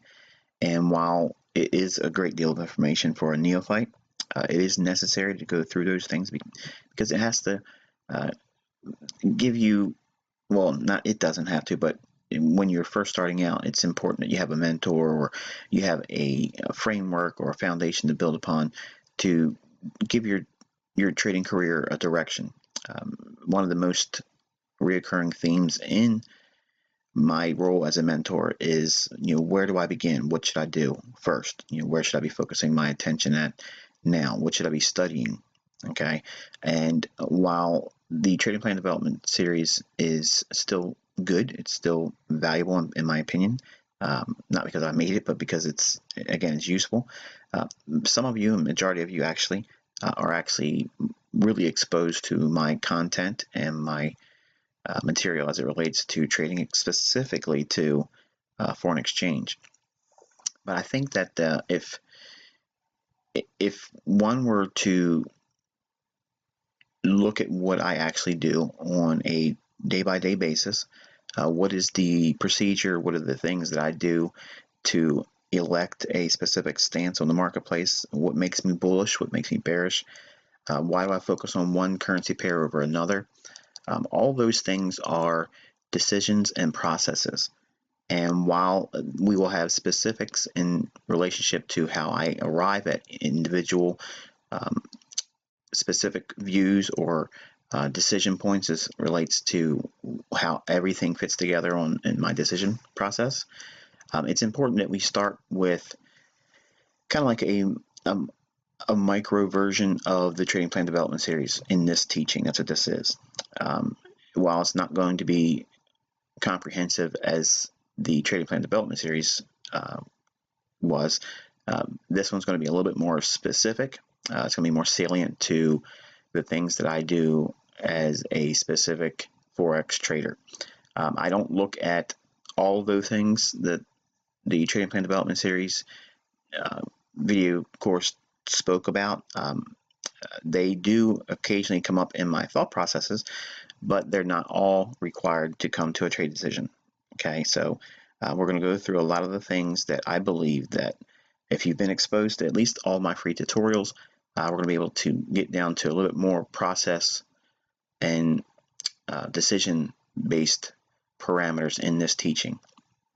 Now, it's important also that we go into this with the proper mindset. Okay, I don't want anybody thinking we're going into trade signals. We're not talking about trading patterns. We're not talking about stop loss placement or trade management. None of those things are important here.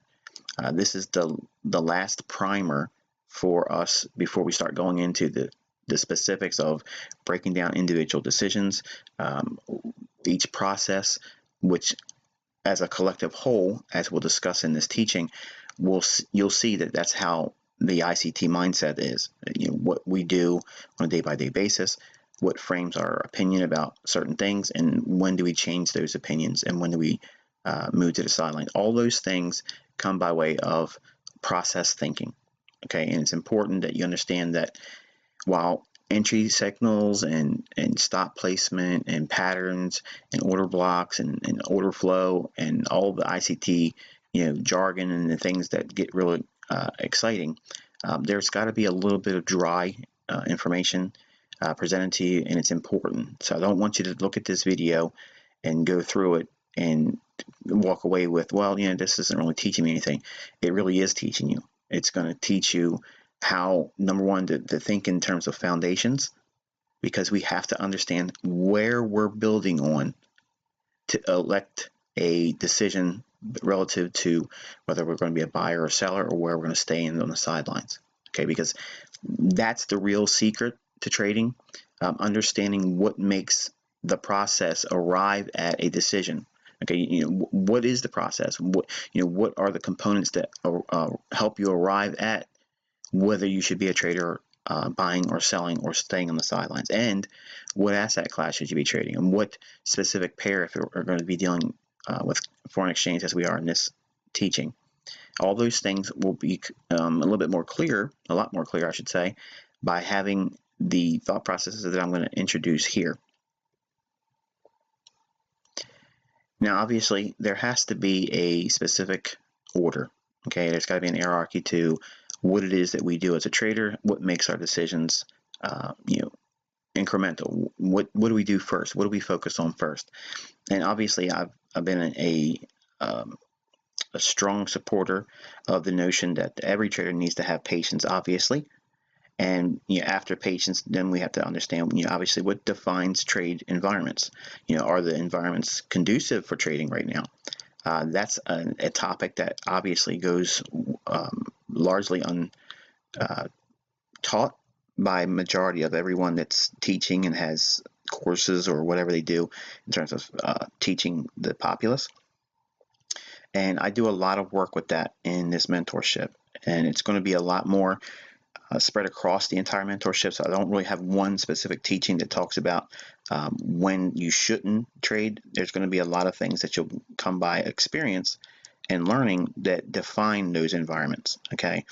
The next stage is obviously to determine a trade parameter. What makes your trading, a buy or sell? What gives you those notions to even take action?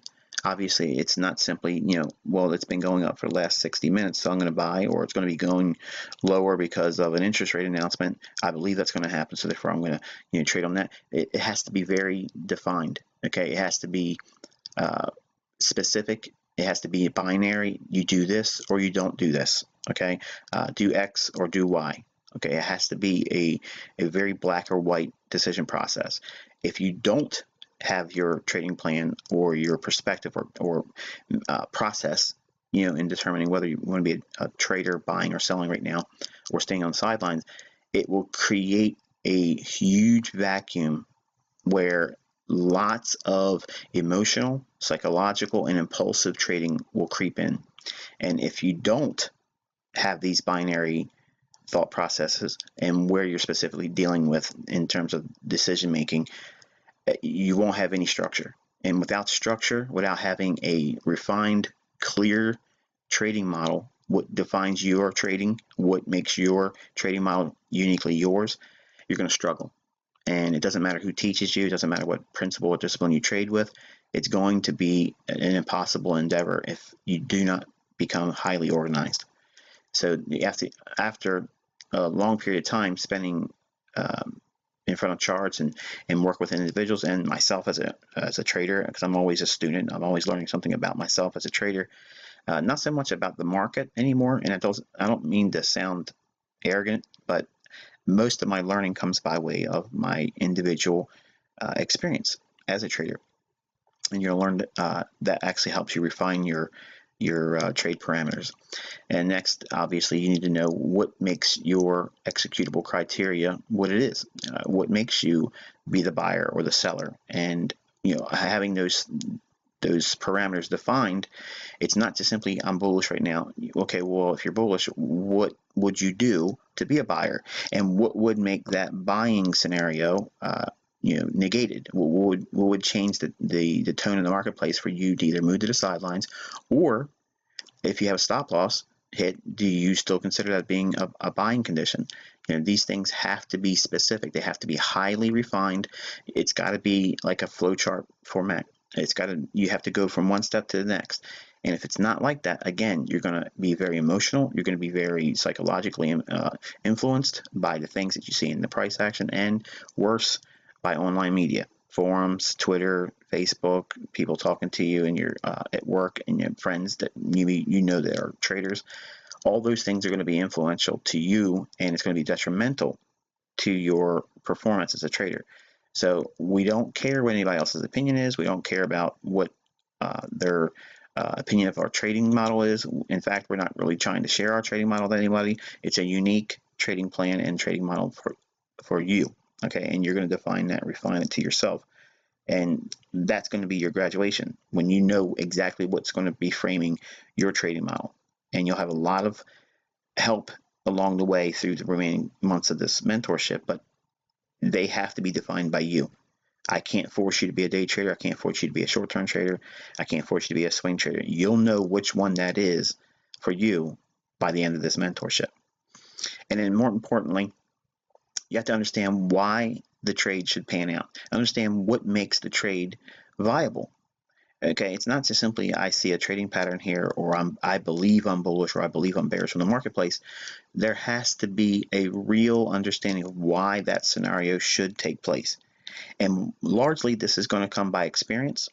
Okay, and obviously that experience comes by taking action in a demo account. And when you do, that experience should be logged and kept for future reference.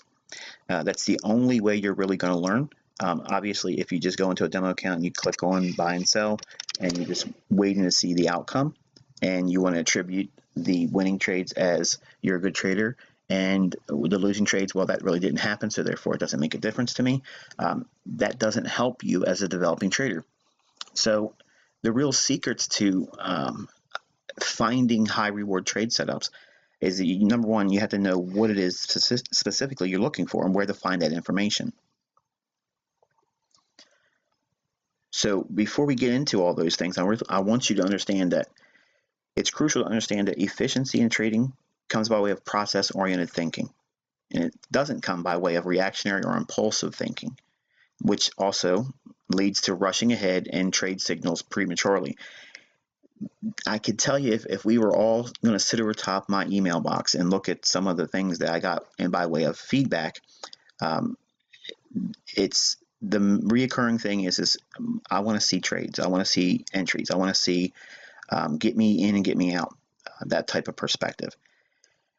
And I understand that, I get that, okay, but I can tell you, being from where you are right now and where I am now, and my understanding as a trader, I can tell you that's not what you need to know right now, and it doesn't feel good to hear that. It feels like I'm leading you down the primrose lane.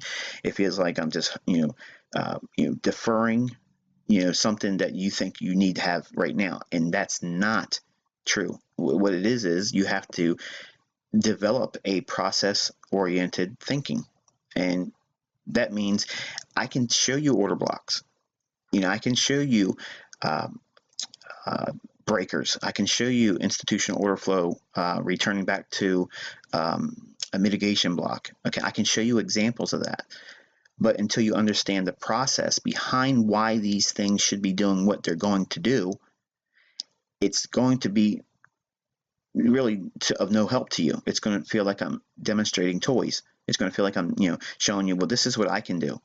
And that's not what this is all about. It's to show you with an intimate experience on a day-by-day basis, a weekly basis, a teaching tutorial basis, a theme generalized over the month, okay, that builds on your total understanding.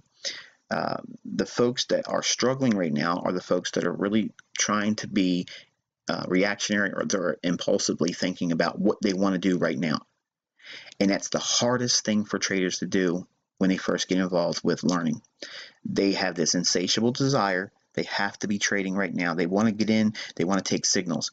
Okay. And I spent the entire first month, September, on a day-by-day basis showing you that there are a plethora of trading signals all the time. We were laser guided precision. There's no reason for you to be feeling rushed. October didn't change, okay, the way price is being delivered. None of these concepts fell out of fad. Okay, it still works. But I needed to show you the first month that there's nothing that's going to hinder your ability to find signals, because there's always a lot of them. The problem is going to be is you don't know what defines the setups for you as a trader, and you're not going to have a process-oriented thinking that leads you to high reward trade setups. And it comes by experience. It comes by showing you conceptual ideas and a broad brush idea of breaking down what it is that we look for in the marketplace and where does that information reside. So it's real important, before we get into this, that this is important that you focus on the fact that what I'm showing you in this teaching, while it doesn't give you technicals, it doesn't give you trade scenarios, it doesn't give you specific get in, get out type things. I'm of the mindset that this is exactly what I needed to be told when I first started as a trader, but no one was around to tell me these things. No one had the experience around me, or I had the avenue of reaching them like you have with me. You have a very intimate relationship with me as a mentor, because I'm spending a great deal of time, and I'm investing a lot of my time by way of my experience. And it takes a lot of time to communicate that, because we're talking about someone that's been doing this for 2 decades or more. And there's a lot of lessons I learned, and there's a lot of lessons that I resisted initially. And some of those are the same things I'm warning those individuals that are feeling it right now. And you know who you are, because right now you're squirming. You're wanting to get on with it, Michael. If you're feeling that, you're in that reactionary impulsive thinking. Okay, you need to change that, suppress that. It's hard. I know it's hard, but you're not going to get to high reward trading scenarios, okay, that you can find very quickly in the marketplace, that you can find consistently, efficiently. All those things are going to evade you because you're looking to do something right now. And professional traders are not in a rush to put money at work. They want to sit back and wait for a scenario that makes sense. So if we were all in a room and everyone had a chance to ask me something, I can tell you the number one reoccurring question, if we were all to write it down on a piece of paper ahead of time, not just vocally say it, that way no one would basically repeat it. The question would come by way of, what makes me think this order block's going to do what? Or what makes me think that this level is going to keep price from going higher? Or why do I think the Judas swing should go up after midnight and then sell off? What are all those things? And I understand why you're asking those questions, and they're the same types of questions that I had about the marketplace. But again, I didn't have anybody to direct those questions to. But it's important that you understand that there's no way I can actually answer that question to you now, because we haven't gone through all the things that are necessary for me to adequately answer that. It's almost like I'm creating an additional language on top of what you've already arrived at by going through my free tutorials. And that's why I require 12 months with me, because it's going to basically beat it in your brains by hearing it over and over again, specifically dealing with it on a trade-by-trade basis, a daily involvement, the application of it. And that's going to be, the big takeaway. You're going to have experience, whereas if I just wrote a book, or if I made some DVDs or CDs and you watched them, that would be it. It would be rather stilted. You would come away with, well, that's cool. I can see how it works sometimes, or I can see how it works in the past. But you don't have the intimate relationship of sitting down and going through the process, okay, and then explain why it should take place. We did some of that on a micro scale in September, but we need to go through a process of outlining, what the beginning foundations are going to be, because as we go into the 4th, 5th, and 6th month, they're going to be greatly uh, focused on the components that make up the trade templates. Okay, in other words, at the end of your mentorship, you're actually going to get a flow chart for when to be a buyer for swing trades, when to be a seller for swing trades, every specific decision point that goes through my head as a trader, and what tools you use for each decision point, and what's the response that you should have. Everything that we use, everything that I go through in my tools for short-term trading, the same way. What makes me be a buyer? What makes me be a seller? What makes the trade no longer good? Where does my stop go? When do I move my stop? All those decisions that go through my mental process. Okay, because everything I do is process-oriented thinking, and it comes across as, well, you're just really good at this, and it's not that I'm good at it. It's just I'm experienced at it, and I know what decision I need to make right now. And sometimes it's sit on the sidelines. And because I've done it so long, that experience gives me reference to go to mentally, and it only takes a few seconds sometimes to arrive at where I think the market's going to go based on these processes. Now, while it seems like it's a great deal of information, and I'm jawboning here, it's important that you really, really listen. So if this is one of those videos, because there's no charts here, you need to sit down and listen. Don't be watching TV. Don't be having your kids in the sidelines, okay, distracting you. You need to be paying attention to this one because it's important. Okay, so let's take a look at how we go about this using the tools and all of the processes along the lines of ICT related information.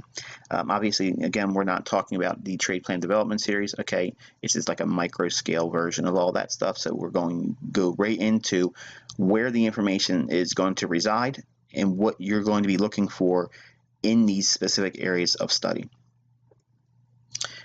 Before we get into any high reward trading setup, we have to understand, obviously, there's going to be a big picture perspective. Okay, and when I say big picture perspective, it's primarily 4 areas of reference. It's going to be macro market analysis. It's going to be interest rate analysis, intermarket analysis, and seasonal influences. The next area of study is going to be for an intermediate perspective. We're going to be looking at top-down analysis, COT data, which is commitment of traders, and market sentiment. And for our short-term perspective, we're going to be looking at correlation analysis, time and price theory, and IPTA, which is the interbank price delivery algorithm. Now, looking closer at the big picture perspective, we're going to take a look at what makes up our big picture perspective. Obviously, there's 4 areas of study. And again, macro market analysis, interest rate analysis, intermarket analysis, and seasonal influences. A little bit of a tongue twister there, folks. When we look at the big picture perspective, okay, while there's 4 areas of study, we're going to need to primarily focus on at least 2 of these that have to come into agreement. Okay, what I mean by that is our macro analysis, our interest rate analysis, our intermarket analysis, and seasonal influences. All 4 of these do not have to agree, okay? But you do need to have 2 of these components to arrive at your big picture perspective. Okay, in other words, our grand scheme of things, our big picture perspective, okay, is going to be defined by at least 2 of these areas of study. They have to come into agreement. It doesn't matter which of these 4 that you elect to subscribe to, but they have to come in agreement. So let's take a look at a little bit more information about each one of these 4. Okay, so again, focusing on the big picture perspective, the first thing we're going to be looking at is the macro market analysis. Now, this is really simply described as, are we in an inflationary market or are we in a deflationary market? When the markets or a currency or country is in a inflationary condition, it's going to have a direct relationship on the currency. Obviously, when they're in a deflationary market condition, that's going to have a relationship or a response to their currency.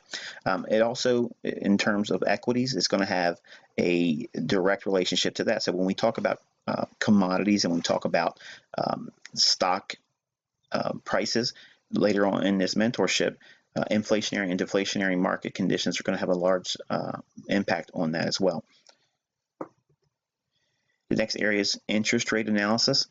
And obviously, when we're looking at interest rates, we have to consider, are we looking at higher interest rates? Have we seen a trend in interest rates? Have they been climbing? Are we looking at lower interest rates? Have we just had rates decrease? Or have we seen a trend in lower interest rates? Or did we have an unexpected change? Did something come out with, FOMC that, did a currency come out and intervene in their currency by having an unexpected interest rate change?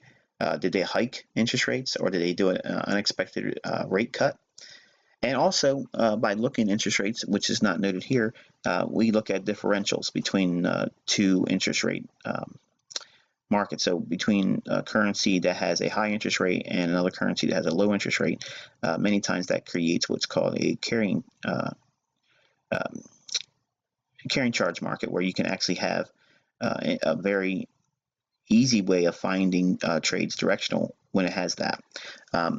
But again, what we're looking at, if we were just looking at these two primary areas of focus for the big picture perspective, we could have the macro market analysis. In other words, we could see an inflationary market and interest rates alignment with that perspective, and that would give us our big picture analysis. In other words, that would frame, on the grand scale, are we a buyer or seller? And we want to focus primarily on that. The next area of study is intermarket analysis.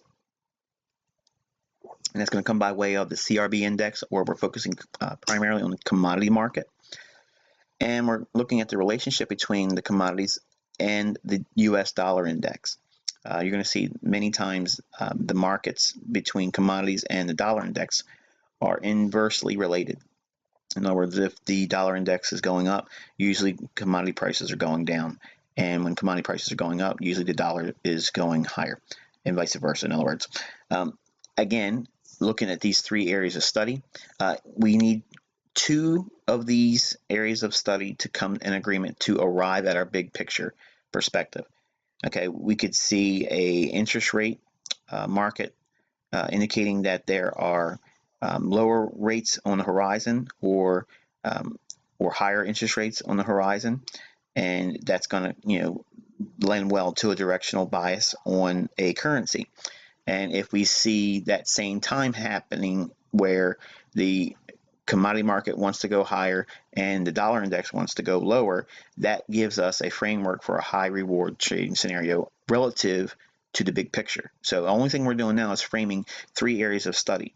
Okay, and if I haven't said it already, what makes a high reward trade setup is if your big picture perspective, your intermediate perspective, and your short-term perspective is all in agreement. Okay, directional wise, if you want to be a buyer or seller relative to those three perspectives on the marketplace, if those three are in alignment and you trade on that side of the marketplace, that is high reward trading scenarios or setups. And the last and the fourth is seasonal influences, and that is obviously, speaking on terms of, are we in a bullish seasonal tendency for that asset class or pair or currency, or for the dollar for that matter, or commodities. If we're studying commodities, there's a large seasonal influence that has an effect on commodities, and if we see that, obviously that's going to be mirrored in what we see in the dollar index. Okay, if the CRB index is entering a time when commodities as a whole usually go higher, that's going to put downward pressure on the dollar. So if there's going to be downward pressure on the dollar, that means that we can see easy buy signals in currencies that have interest rates that are going higher. And that chasing of yield, okay, with the currency makes a high reward trade setup. And obviously there's bearish seasonal tendencies as well. But when we go forward in the mentorship, we're actually going to be breaking down what specifically frames a inflationary market and a deflationary market, and how to go in and look at interest rates specifically, and how to use the interest rate market for timing. So it gives us a stage on when this criteria is in place, what we do with it. When should we be buying or selling relative to the interest rate analysis that we see. And the same thing with intermarket analysis and seasonal tendencies.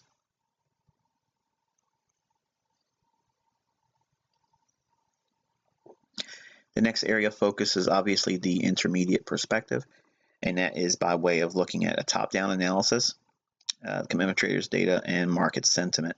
And for intermediate perspective, there's only really 3 things that you're looking for, okay, but at least 2 of these things have to come in agreement.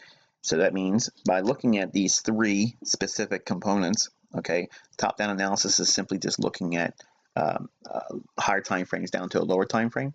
And COT, again, if you're not familiar with that is, it's commitment of traders data.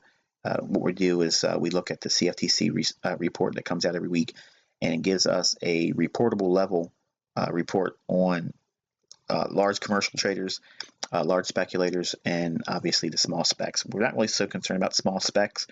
Small specs would be somebody like ourselves. We're trading in unreportable levels. In other words, we don't trade at a level where we have to report our trade size, which is mandated by the CFTC. At least in the States it is. And market sentiment is simply, I use Market Vein, okay, which is a measure of brokerage firms actually calling around and getting a consensus on whether they believe a particular market is bullish or bearish, and it's basically it's an opinion. You can use other things like there's certain websites out there that have a bullish or bearish an opinion. Like if you go to barchart.com and you pull up a specific commodity, you can actually see what the community at large in that forum has for that particular that view. I think there's pretty much just about every forum out there has a way of measuring sentiment, and I do a lot of research on Saturdays with that perspective alone. I go through a lot of resources and actually show you where I go and get all my sentiment numbers. But it's, again, this teaching is not going to teach you everything about every individual component, but the components that we're talking about specifically, we're laying down a foundation, because it's important that we know where our study is going to be focused going through this mentorship, and why it's not a lot of information, but it's a little bit of homework that's needed for you to get to the decision making processes that I go through as a trader. So again, intermediate perspective, let's take a closer look at these 3 things. Okay, so intermediate perspective on the marketplace, framing high reward trading scenarios or setups. Okay, top-down analysis is obviously just going through a monthly chart, and we do monthly chart analysis. And what specifically are we looking for in a monthly chart? Obviously without going into great detail, because I'm not trying to teach it all here. The monthly chart is we're looking at key levels, we're looking at intermediate and long-term highs and lows. We're looking at specific order blocks, and we're looking at levels that show a clear indication of wanting to repel price higher or lower. And the same thing is said for the weekly chart. When we look at the weekly charts, we're looking at, again, a higher time frame perspective. So it gives us a great deal of framework for high reward trading scenarios, simply because of the weekly chart being, again, a weekly chart. Large funds, okay, large managed funds do a great deal of analysis on weekly charts. Okay, most of their work really comes by way of monthly and weekly, and they usually execute on daily charts. Okay, so it's important that you understand that that's the reason why the markets move around like they do. Most folks that have YouTube channels and Facebook, accounts, and they're out there trying to pretend that they're some kind of analyst or teacher, they'll be teaching with a 1-minute chart or a 5-minute chart, and they lead individuals to believe that these intraday charts have some influence over price, and they don't. All they're doing is reflecting, okay, what is going to be arrived at by looking at a monthly, weekly, and a daily chart, because those 3 time frames are really what makes the markets move. By having these intermediate perspectives, okay, again, you have to have at least two of these the areas of focus in agreement. So in other words, you could have an idea on a monthly chart that frames one of the two things that lead to your intermediate term perspective. Okay, and it could be, obviously, it could be off the weekly chart, or it could be the daily chart. Okay, but that would be one of the two that's necessary to frame your intermediate perspective. The next area of study would be ICT data. Okay, that's obviously looking at the bullish hedging by smart money or the commercial traders, or the bearish hedging by the smart money. And again, if you haven't watched any of my free tutorials, there's teachings on commitment of traders. It's important to know that you'll learn everything you need to know about COT data in this mentorship. So even if you haven't watched the videos, okay, or are familiar with commitment of traders, just settle down, relax. Please don't send me a Twitter storm of questions or emails, because everything I'm talking about here, I'm laying down a foundation. Okay, these are the things that you need to be starting to write down in your notebook, because there's going to be areas in your notebook that you need to have specific notes relative to these things. Okay, and I will give you everything you need to know and more.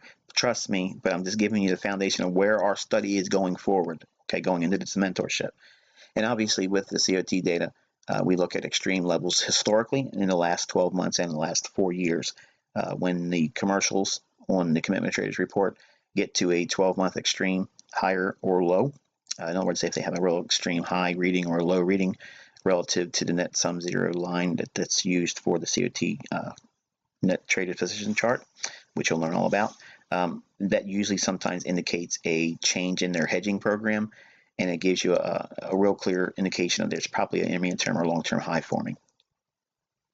And the last is market sentiment. Obviously, we're looking at extreme market bullishness or extreme market bearishness.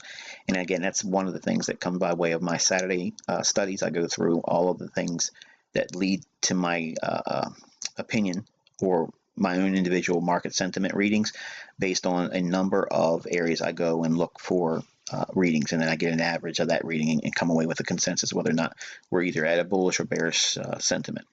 Now, again, out of these three, you need to have at least two of them in agreement. The least of significance is obvious, the market sentiment, but the main thing is the top-down analysis.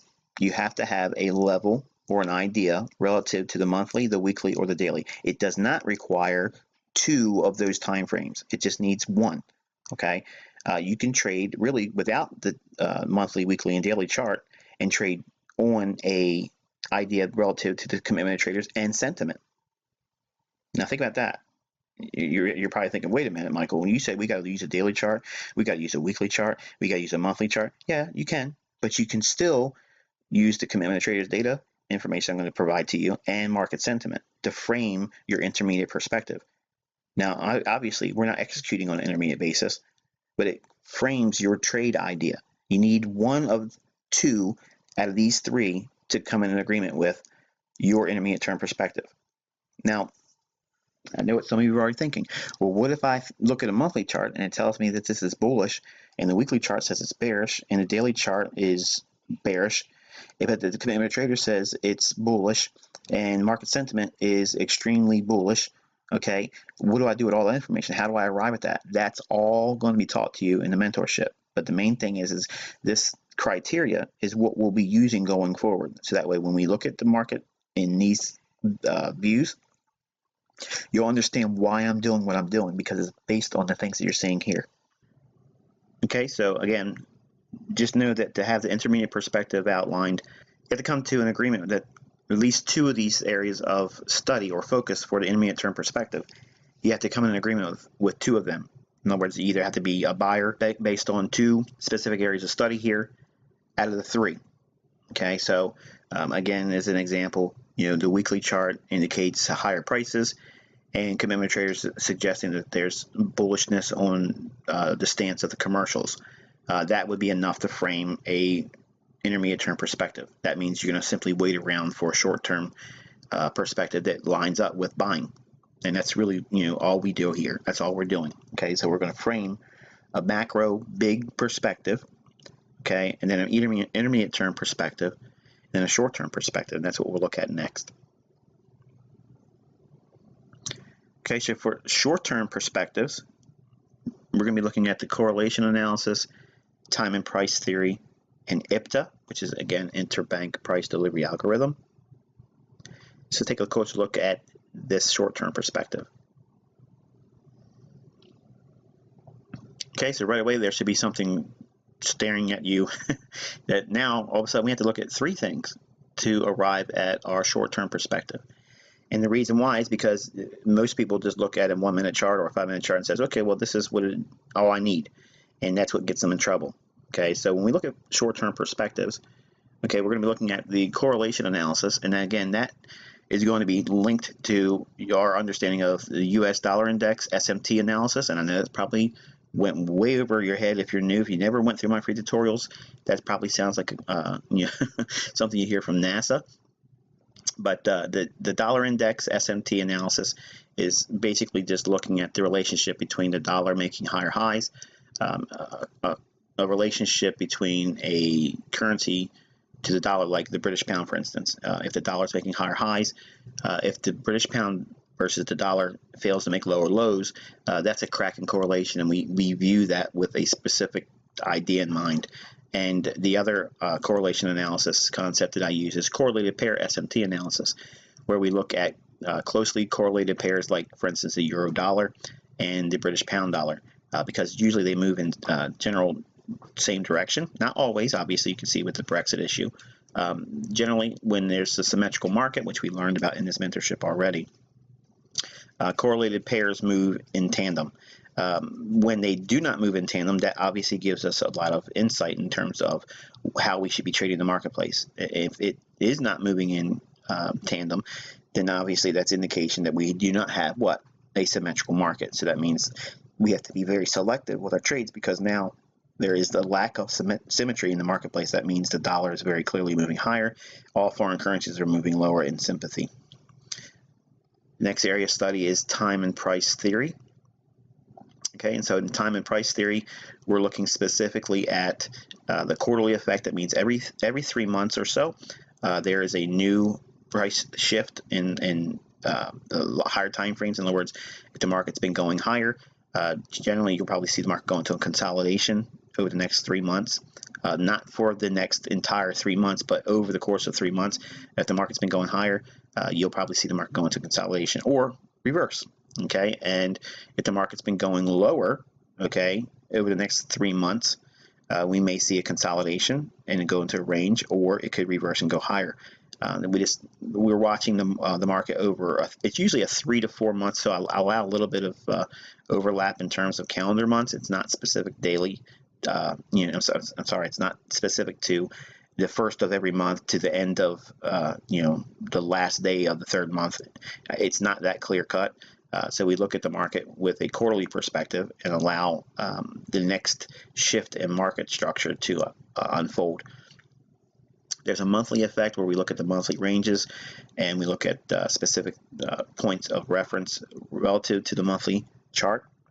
And then obviously the weekly range, most of you know about that because I teach a lot in my free tutorials about one shot, one kill setups, which I think is that's like my bread and butter go-to. That's how I define my own trading. I am a weekly range trader by far and large. That's usually how I'm trading the marketplace. I'm looking for capitalizing at least the lion's portion of what I interpret as the weekly range that may unfold for the week ahead. And then obviously the daily range. Daily range is the time and price theory that we use for engineering the daily range, the power 3. The open, high, low, and close, how that transforms into the actual daily candle. Those theories and ideas and concepts will teach a great deal about that. And then obviously time of day. We'll build on what's already been shared in the free tutorials, and you'll actually have really precision-based concepts as it relates to that. And finally, ICT2, which is the interbank price delivery algorithm. We'll be nailing down institutional order flow. We'll understand, obviously, by looking at liquidity. We'll be looking at how the market seeks liquidity, and we'll be finishing up our perspective on market efficiency paradigm. So when we are looking at the short-term perspective, we require 3 things, okay? 3 things must come by way of these three areas of study: correlation analysis, time and price theory, and the ICT2. Preferably, you have to have at least one from each. Okay, so in other words, you have to have your dollar index is giving you an indication that it's showing you a crack in correlation, or correlated pair SMT is giving you insight. Okay, so that would be one way of determining correlation analysis. The next area is crucial, time and price. You have to have something from the time and price theory to indicate where you're at relative to the short-term perspective. Now you're probably thinking, okay, well, how is a quarterly effect and a monthly effect or a weekly range a short-term perspective? Because short-term is what you're actually going to execute on. Okay, it doesn't mean this is your 5-minute or 15-minute setup. It's just this is your short-term perspective. So we're looking at framing the ideas of trading around a big picture perspective, an intermediate term perspective, and a short-term perspective. When we get things in alignment that lead to us being a buyer all across those three perspectives, being a big picture perspective, an intermediate term perspective, and a short-term perspective, we are highly prepared to find high reward setups to be a buyer in those conditions. It doesn't mean you're going to have no losses and you're going to have all winners. It doesn't mean that, okay? But we have a context that we frame our ideas of trades with that model, or at least that's how I do it. So that's why you're here. You want to learn how I do it, so this is how I do it. We can have the correlated analysis give us a indication that we're going to be bullish on dollar, which would be bearish on foreign currencies, and time and price theory. Okay, quarterly effect. Maybe we've seen the market moving higher, okay, in recent months, and we're probably getting ready to go into a down cycle. Okay, and that would lend well to being short on foreign currencies. Maybe the weekly range. Okay, maybe we have initially at the beginning of the week we've rallied up from Sunday into Monday, and now we're primarily looking for what? Lower prices. And if we see that weakness on the part of foreign currencies relative to what the dollar index is suggesting, okay, these are all scenarios. I'm giving you just an idea because some of you are probably thinking this is too vague, this is not helpful. Okay, believe me, this is what really trading is all about. You're doing all these things behind the scene. The very little bit of time that's used to execute trades, okay, that's so tiny. The most of your time is actually going to be in the process of deciding whether or not you should be a buyer or seller and what frames that criteria. And obviously time of day, are we in a time of day where it's conducive for the trade to set up? Okay, we may not have anything immediately off the quarterly effect or monthly effect or weekly range or the daily range, okay, but the time of day may indicate that now suddenly there's something that we could do. Okay, and obviously ICT2 is always going to be essential.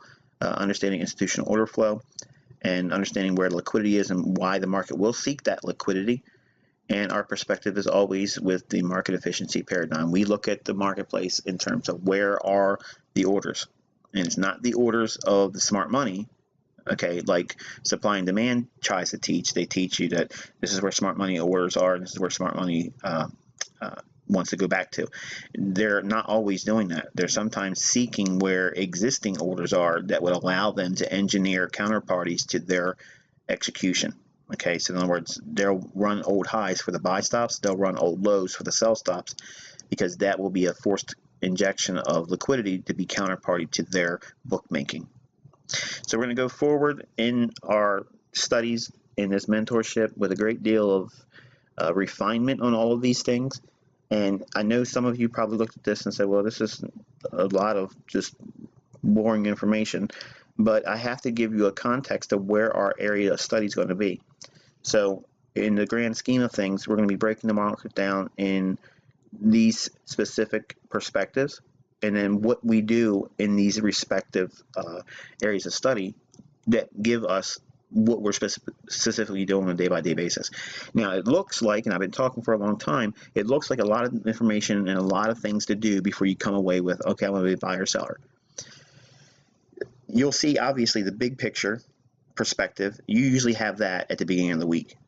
And the intermediate term perspective, you usually have that at the beginning of the week too. It can happen or change gears in the middle of the week relative to Tuesday and Wednesday. But usually the short-term perspective, that's the one that usually changes on a day-by-day basis.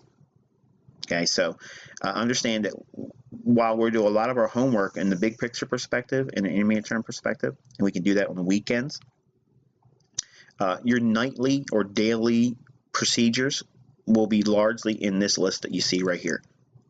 So when we do like live sessions, okay, I'm operating from this scale right here. I'm looking for 3 things that come in agreement, and that's why when I call a specific move in the marketplace, they usually go there. And I'm using this right here. They are all linked to my understanding of what I arrived at for my intermediate term perspective and my big picture perspective. Okay. But once you understand price action extremely well and you operate as a scalper, okay, and I'm not trying to induce the notion of scalping as an ideal way of trading, but I know some of you are going to take my information and do that invariably. You can just use what you see here, and you could be a very efficient scalper if you understand what is being shown here and what specifically that we do with this information. You know, understanding what the quarterly effect is, what the monthly effect is, the weekly range, daily range, and time of day. Understanding what SMT divergence is and correlated SMT divergence. Understanding what that crack and correlation means for you as a trader.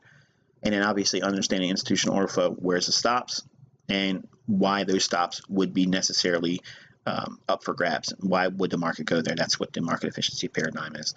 So again, this is the only thing that you need to be worrying about in terms of trade plan development for the ICT mentorship. All of these things come by way of very, very short amount of time looking at price, and you'll come away with what you want to do right away. And initially, you're going to write down these things. Okay, I believe that the big picture perspective is I believe that it's going to be this, this, and this. And then you're going to go into intermediate term perspective. You're going to come away with your analysis on what you believe there. And when you see the short-term perspective, you go through the same processes here. Basically, what you saw me doing, with the exception of not bringing out the SMT divergence studies in September, because I was looking at it, but you just didn't see it. I was operating on this short-term perspective. This is my model. Okay, so as a day trader, as a short-term trader, and as a one-shot, one-kill trader, this is all the information I need.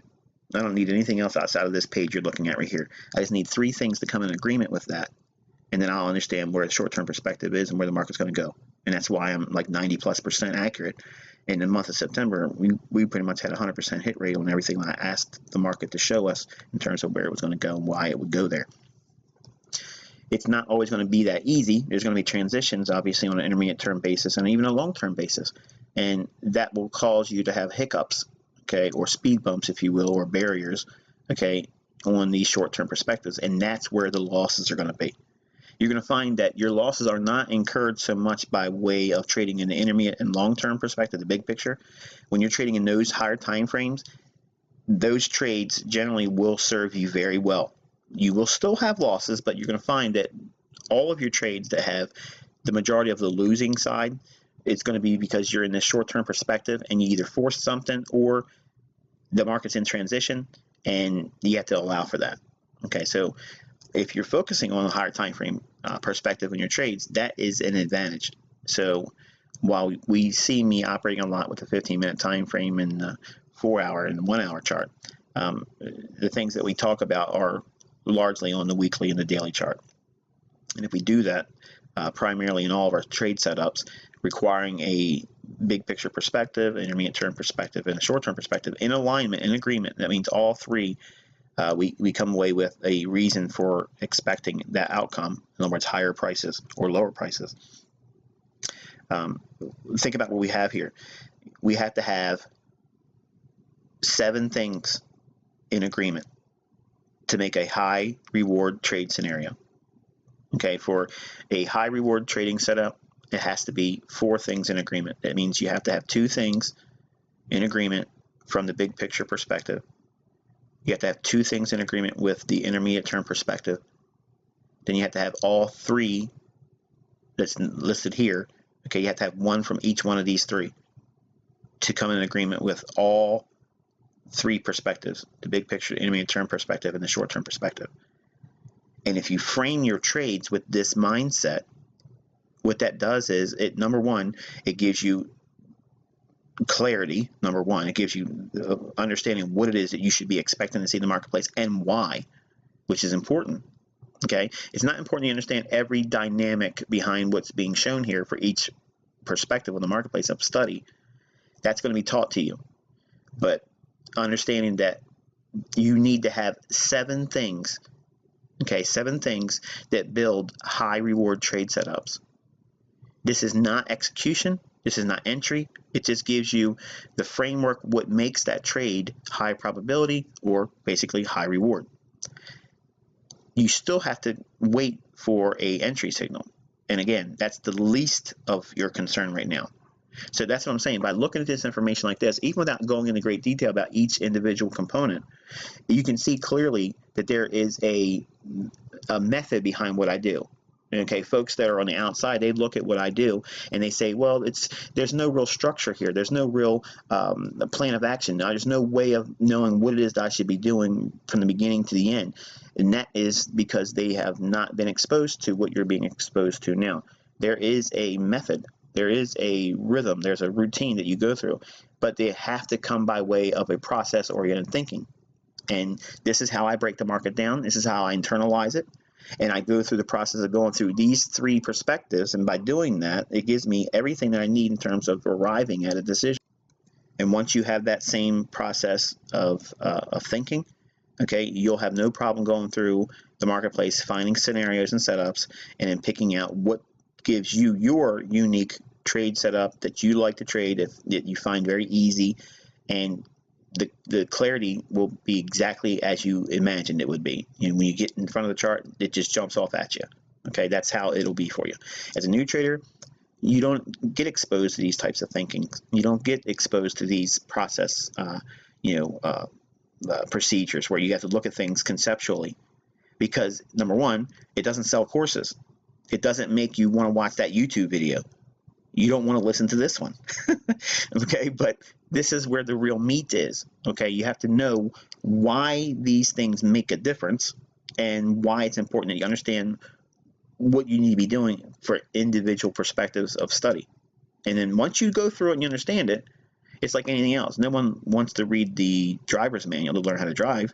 No one wants to look at the instruction manual on how to put that TV stand together that you had to buy because your wife said you had to have it. Okay, and you just want to look at the parts and fit it together so you can quickly get through it.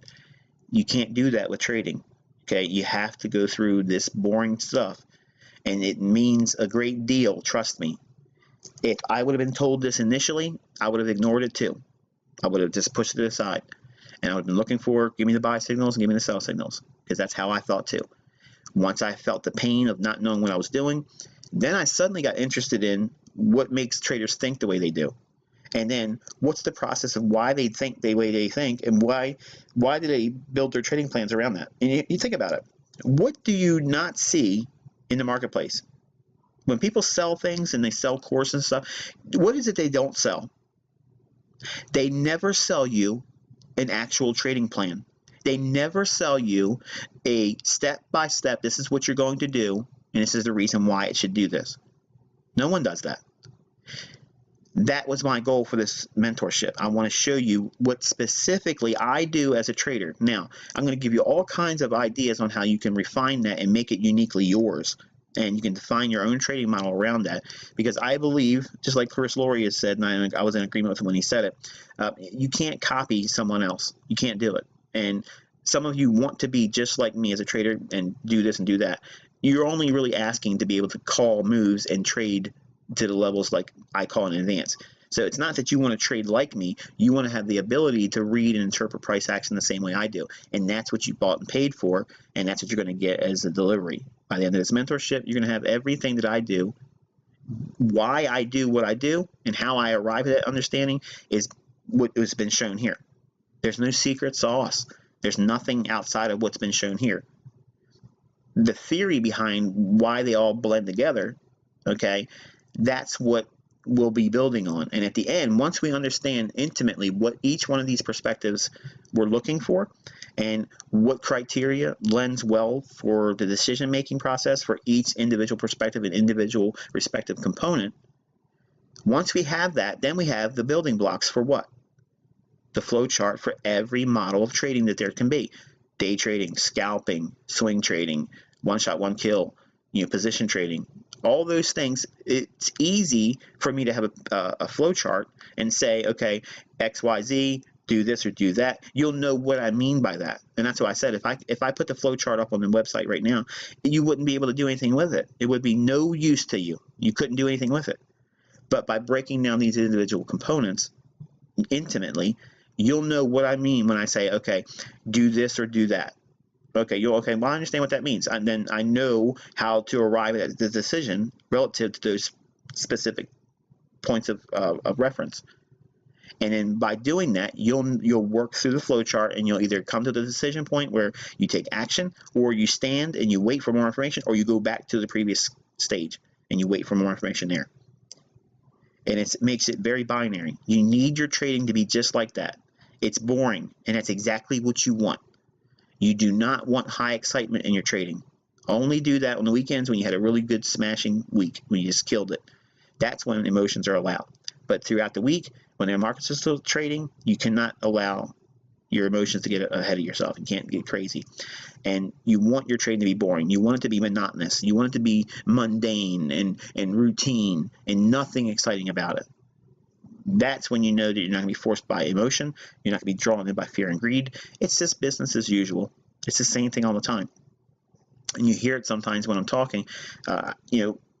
I'll talk about a specific level, the market starts screaming for it. I'm still talking, I'm not worrying about it because I've seen it so many times.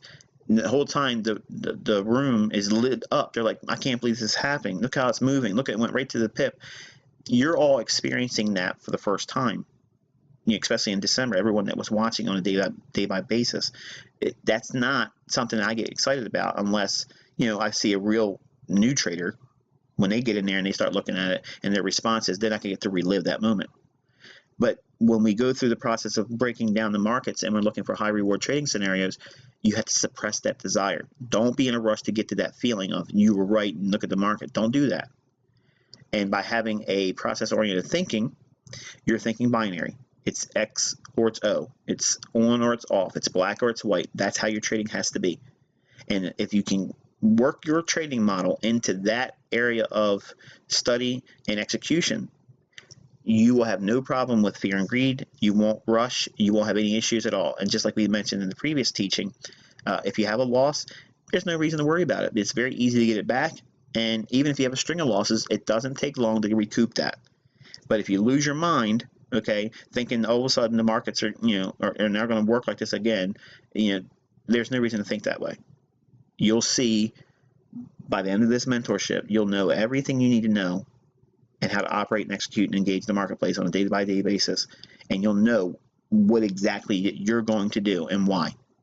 But it comes by what we just described here in all the framework that's been shown here. Nothing outside of this, no secret stuff, okay?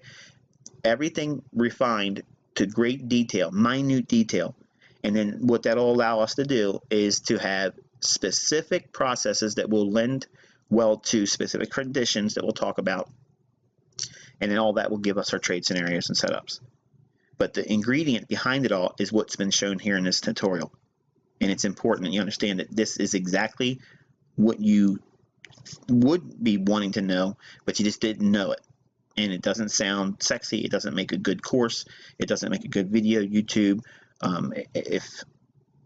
If you were to just explain this, if someone was to show just a PDF file on this video, they'd be like, well, this is telling me nothing.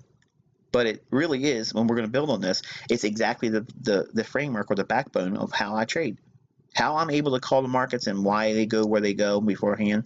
How I showed 59% in 1 month, with an IFX book for October so far. All that is because of what's just been shown here and my implementation of all that information. So I want you to understand that we're going to build on this individually, conceptually, and then once we flesh it all out, it'll be easy to be able to provide a PDF file, and you'll know exactly what that means when you look at the PDF file, why these information reference points are influential in terms of decision making.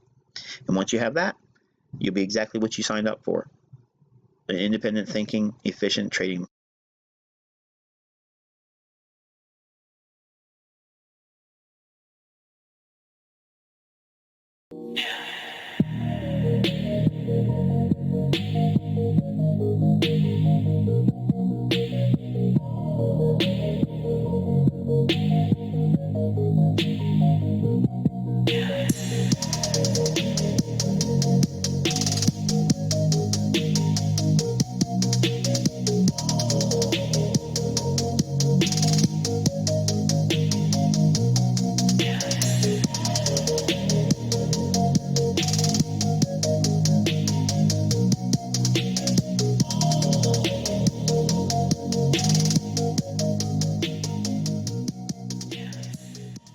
Okay, folks, welcome back.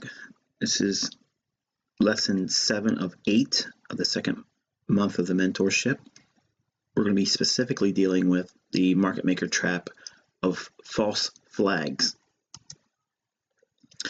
Now, a false flag, okay, is basically a pattern that classic chartists and pure chart pattern traders will fall victim to a lot. Early on in my career, I fell victim to this particular pattern a lot as well, because as a new trader being introduced to the markets, and the commodity market or asset class I started with was the commodities market, my way of introduction came by way of Kent Roberts, and one of the patterns that he taught in his manual, World's Most Powerful Money Manual. I wouldn't go so far as to say that, but it did introduce me to technical analysis. And one of the patterns that studying classic chart patterns is a continuation pattern.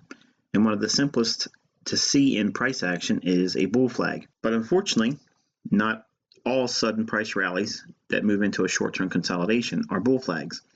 And if you don't know what a bull flag is, don't worry, I'm going to give you an example of what they are.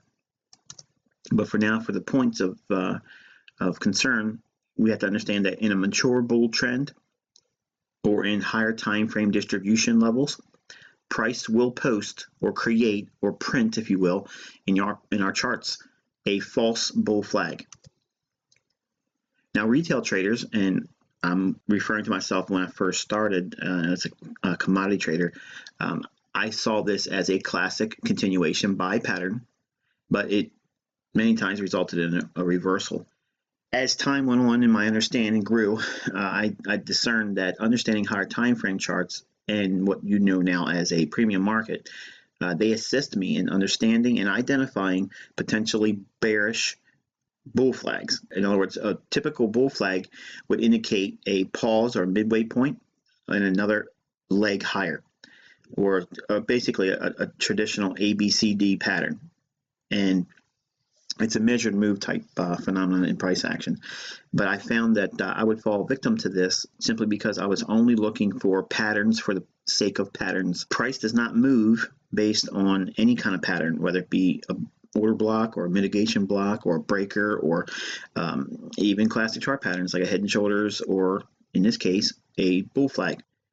Now, obviously, the opposite side of the spectrum, and when we're bearish, in a continuation pattern, in a nice strong trend, you'll see a quick sudden move lower, a small little consolidation, and then another equal leg lower prior to the small little consolidation. And again, I'll give you some examples when we get past this boring part. But not all sudden price declines that move into a short-term consolidation are bear flags. And obviously, in mature bear trends or in higher time frame accumulation levels, price will post false bear flags. And obviously, retail traders will see this as a classic continuation sell pattern, but many times it will reverse. And again, to take away is understanding higher time frame charts and understanding the discount markets will assist in identifying when these are potentially false bear flags, or when not to expect another leg lower, but in fact, a buy.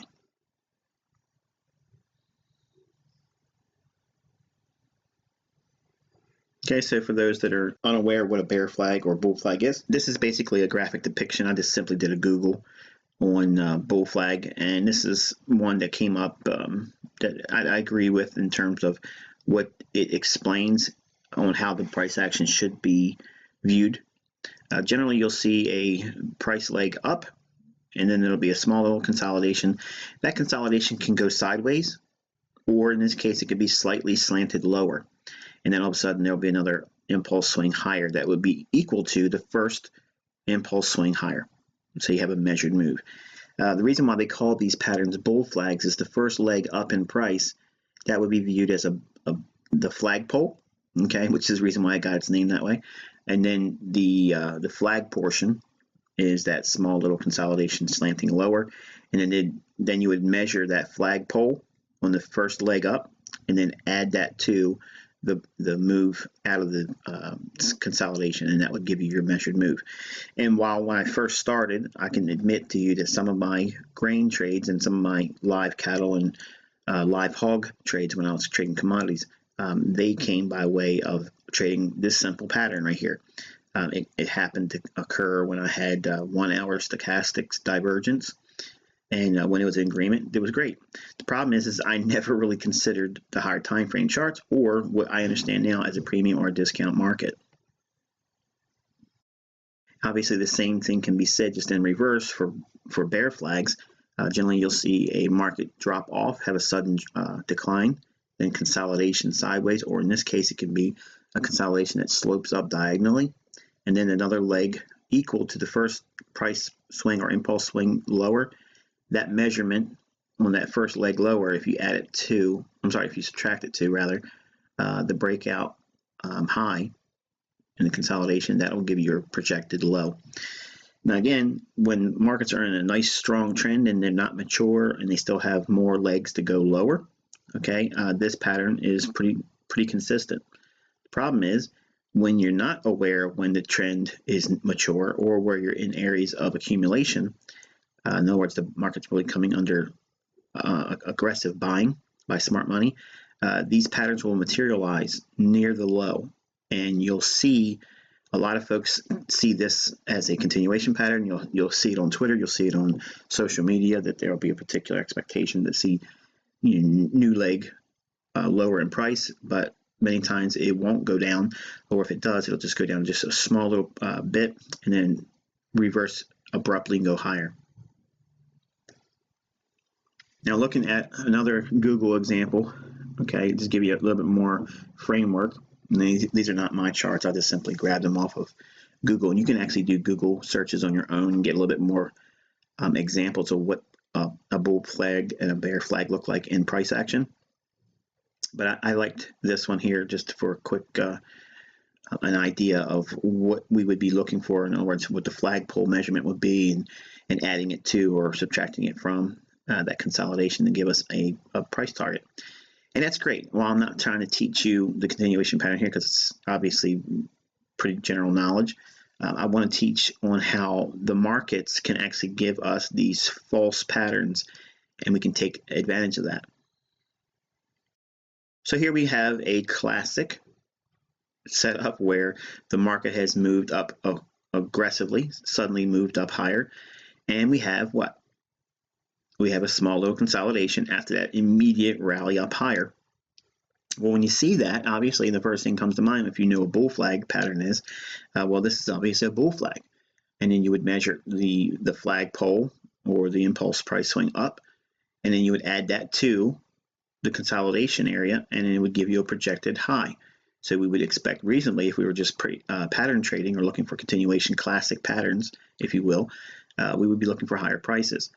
The problem is if we're just looking at one time frame and just only focusing there, that's a problem. You have to have a certain measure of top-down analysis, and using higher time frame charts, monthly, weekly, daily, and at least a 4-hour, but preferably a daily chart. That will give us the indications that there's going to be a little bit more information that needs to be considered. So when we see that, clearly it's viewed as a classic bull flag. Okay, and if we were going back in time in a time machine, if someone would have given me this chart my first 6 to 8 months of trading, I clearly would have expected this market to go higher based on just this simple pattern alone.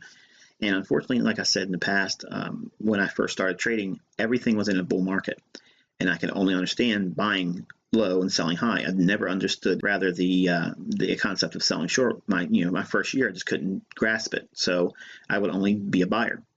But I can tell you, as a new trader in my first year, I would have looked at this and considered this as a bull flag. Problem is that's what would generally end up happening. So clearly we see that this bull flag was the opposite. It gave us no advancement higher. The only thing it did was just breached above a previous area of consolidation. So let's take a look about this specific area and what was behind the scenes that led to this overall price reversal. Okay, folks, let's take a closer look at this particular false flag. Okay, we have price showing a clear classic bull pattern in here, bullish flag. But what would cause this market to break down like that? Why did it not continue and make its equal leg up here added to the move up? Why didn't we get a measured move higher? And again, why did the bull flag fail? Well, let's take a look at things a little bit closer, and let's focus primarily on the bodies of the candles and the price action first. Forget this wick for a second. Okay, and we're going to look primarily at the bodies of the candle right in here. As price dropped lower, we rallied up, tried to go a little bit lower again, and finally ran through. Everybody that trades bull flags would have been excited about this move here breaking out. The only thing it did was trade just above this old high. Okay, if we were going to use this area right in here, we're going to note that and shade it with an area to highlight it, and we're going to go out to a daily chart. Okay, so we have the daily chart here, and what I want you to look at is we have a price swing from this high down, and then we have a retracement up. So as price was running up into that blue shaded area we had on a 15-minute time frame, we're inside of this big up candle, which is a bearish order block. And we also have, if we take our fib and we draw it from the high down to the low right here, which is right before this price swing up, we can clearly see that we are in an area of distribution. And what that means is that we are in an area of premium. So all through here, the market is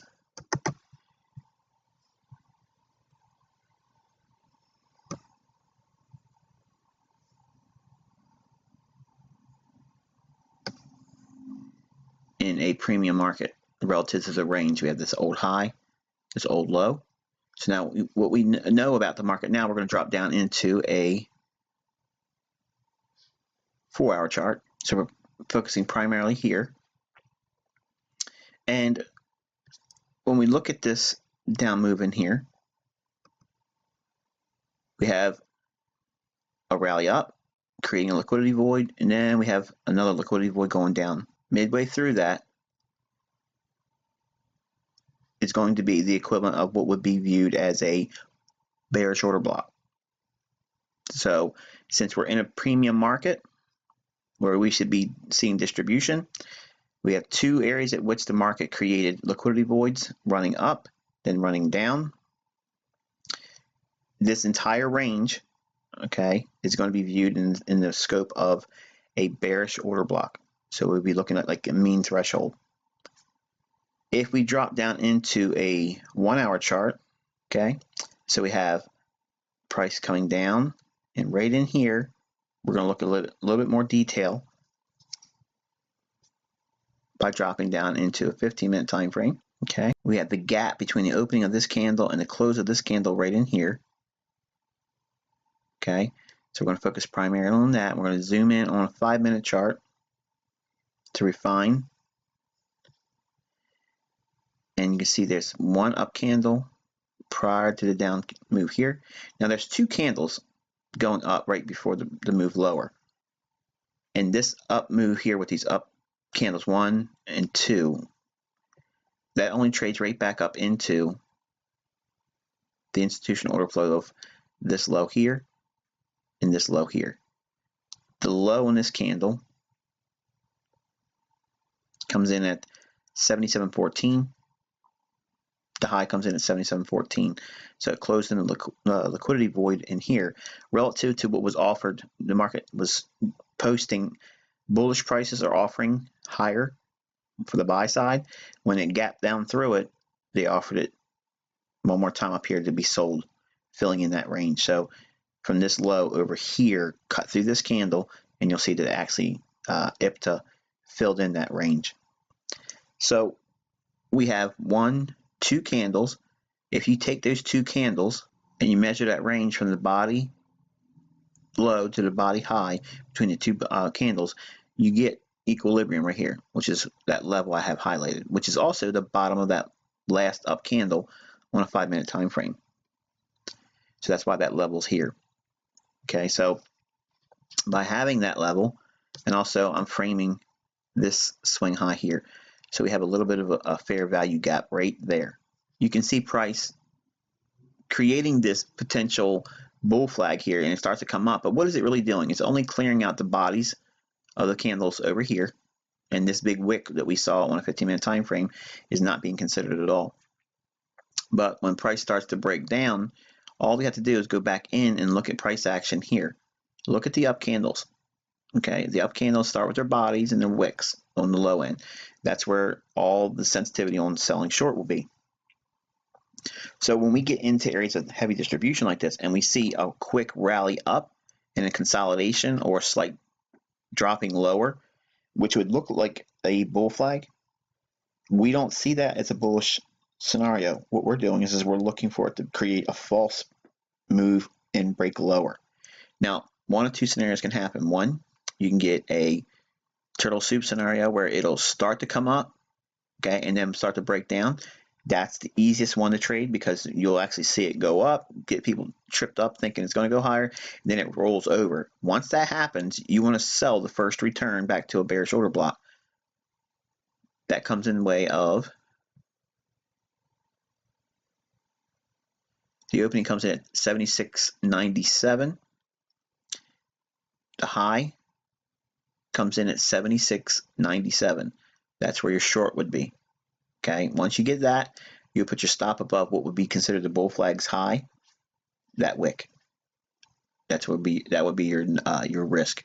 So in terms of risking a lot of pips, it's not much at all, and you would just simply wait for it to come back down to trade and close in. First objective would be to close the liquidity void that the bull flag creates, or the false flag that it creates rather. If we go out to a 15-minute time frame, you can see even on this time frame we have the last up candle right before it starts trading lower. The opening on that candle is 76.97. Again, it's the low as well, and obviously we've already shown that the high is 76.97 here on this candle here. So price breaks down, closes in its void, goes right to the bearish order block, and then we can see that as a sell-off. Okay, so what am I showing you here? I'm showing you that there's going to be times when we break our market down from a top-down perspective by defining the market in terms of discount or premium, okay, and understanding the higher time frame as we've shown with the daily chart here, and walking our way down to a lower time frame that we can execute on. We can use the premise that other traders are going to see this as a bullish scenario, so it's really a sentiment play in addition to institutional order flow in a higher time frame. So we're able to see what everyone else with a retail-minded perspective would see here in terms of continuation on the upside. But when we start to see it to break down, we know we can get right back in there and sell it short right at that moment there. And then quickly price moves away aggressively and then closes in its void right here. And then ultimately trades up one more time, closing in this small little liquidity void here, and then ultimately moving lower. So let's take a look at an example of a bear flag that would be a false flag and how that would translate into higher prices. Okay, we have one more example here. Price has a sudden decline. We're in an existing downtrend here.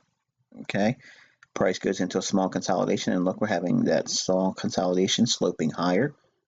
Okay, by all intents and purposes, this would be deemed as a classic bear pattern, okay, or bear flag continuations.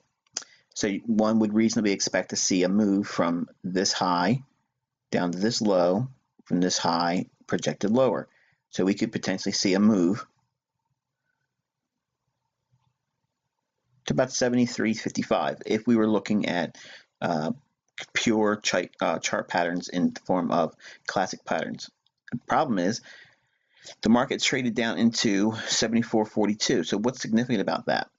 Okay, well, I'm going to show you by having our higher time frame perspective. We're going to highlight this little area. Okay, that's where our bear flag is, or our pseudo bear flag. And I want you to see what's actually happening here. When the market trades into that level, we're going to go to higher time frame, but I want you to see what happens right from the price at this point here. Suddenly that bear flag doesn't look so bearish. Okay, so by having this, let's go in here and take a look at the daily chart. Okay, here's that area where that bear flag would appear, like we were just showing on a 1 hour chart. Look at the bodies of the candles over here. Okay, all these wicks trading down here. Again, all of the heaviest volumes inside of the wicks. So if we take our area we just highlighted, keep it where it's anchored at for the 1 hour setup we were identifying as a false bear flag, I'm actually identifying all the price action below these lows. Okay, now I'm not using the wicks, I'm using the bodies of the candles. Okay, and the expectation is this movement here, because we're now coming back down into this area for the first time in a couple months, or a month and a half here on the Aussie. So we're going one more time back into this area below the lows in terms of their bodies of the candles, not the wicks. Okay, so we ignore all these wicks. We know that the bulk of the volume is seen in the bodies. So this run down below here was really just making a run one more time for the stops below these candles. So if we're seeing that on a daily chart, we have to consider that when we go back into the hourly chart. So when the market starts creating that pseudo bear flag in here, we don't see that as a bear flag. We actually start going in and looking for reasons to expect higher prices. Now, we don't just simply go buy it. As the market starts to rally, we want to wait for a swing high to be created and violated on the upside. Okay, we get that here. We have a swing high. Market trades up through it here, comes back down to the last bearish candle right here. So we can take that idea and not look at it as a bear flag, but look at it as a buying opportunity. So we could be a buyer right here with a stop below the flag's low. So we could be doing this.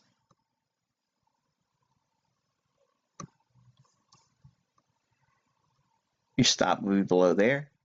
You're getting long at 74.70, we'll call it 74.70. And the expectation would be we would be looking for a range fill in of all these down candles. So we'd look for upside objective here, last up candle's body, and then we would be looking for the stops above these equal highs, that clean level here, plus we have another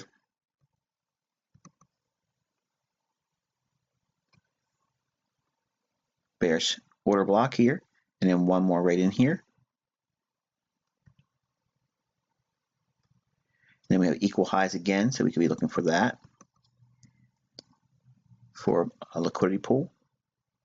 And we can look up here for another objective if we want to look for a really long-term type scenario. Okay, so going forward, price responds off that level rather handsomely. Comes back a little bit of retracement just to populate more buying in here. Price comes up, sweeps out these equal highs right here. So these highs in here were cleared out. The high on this candle comes in at 75.68. The high on this candle here comes in at 75.73. So we cleared those stops out here. That's why we saw a little bit of rejection here. And ultimately, we see price rally up into closing this range here and then blowing through its high. And then the next area of liquidity would be this liquidity pool here. It trades through that here.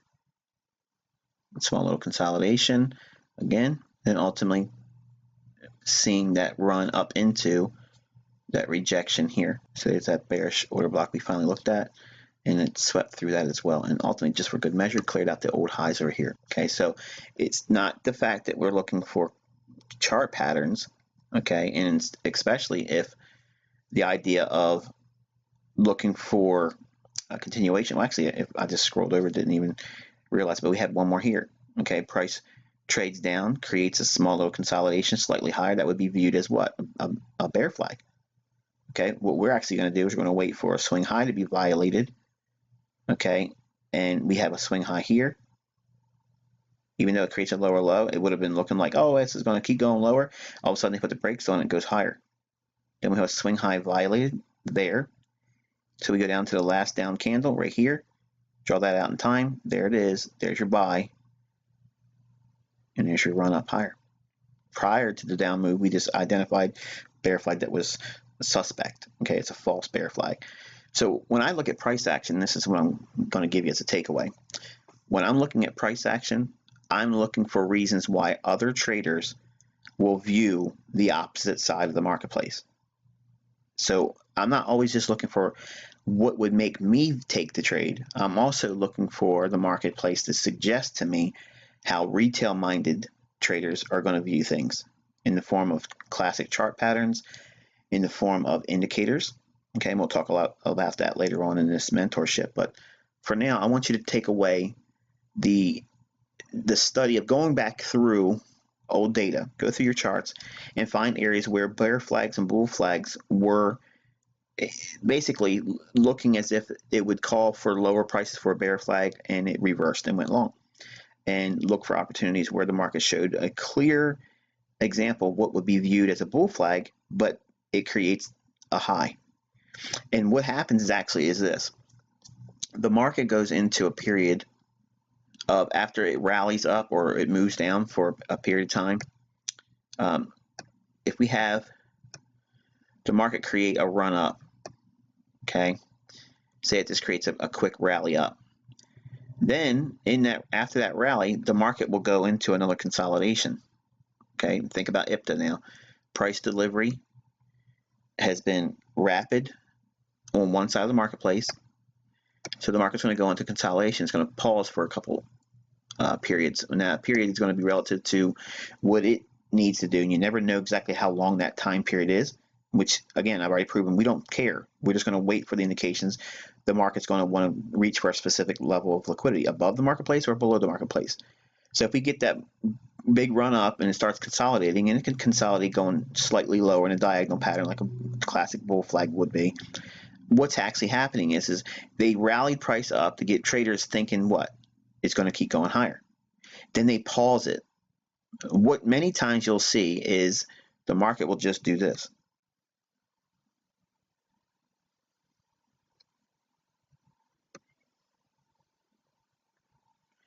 Just make a slightly short-term higher high, and then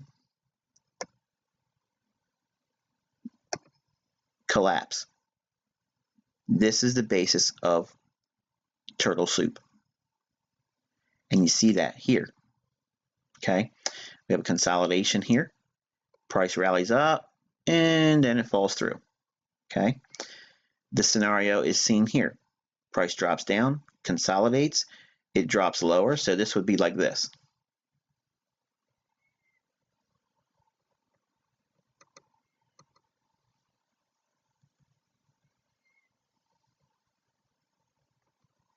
Okay, the pattern would be a decline, consolidation,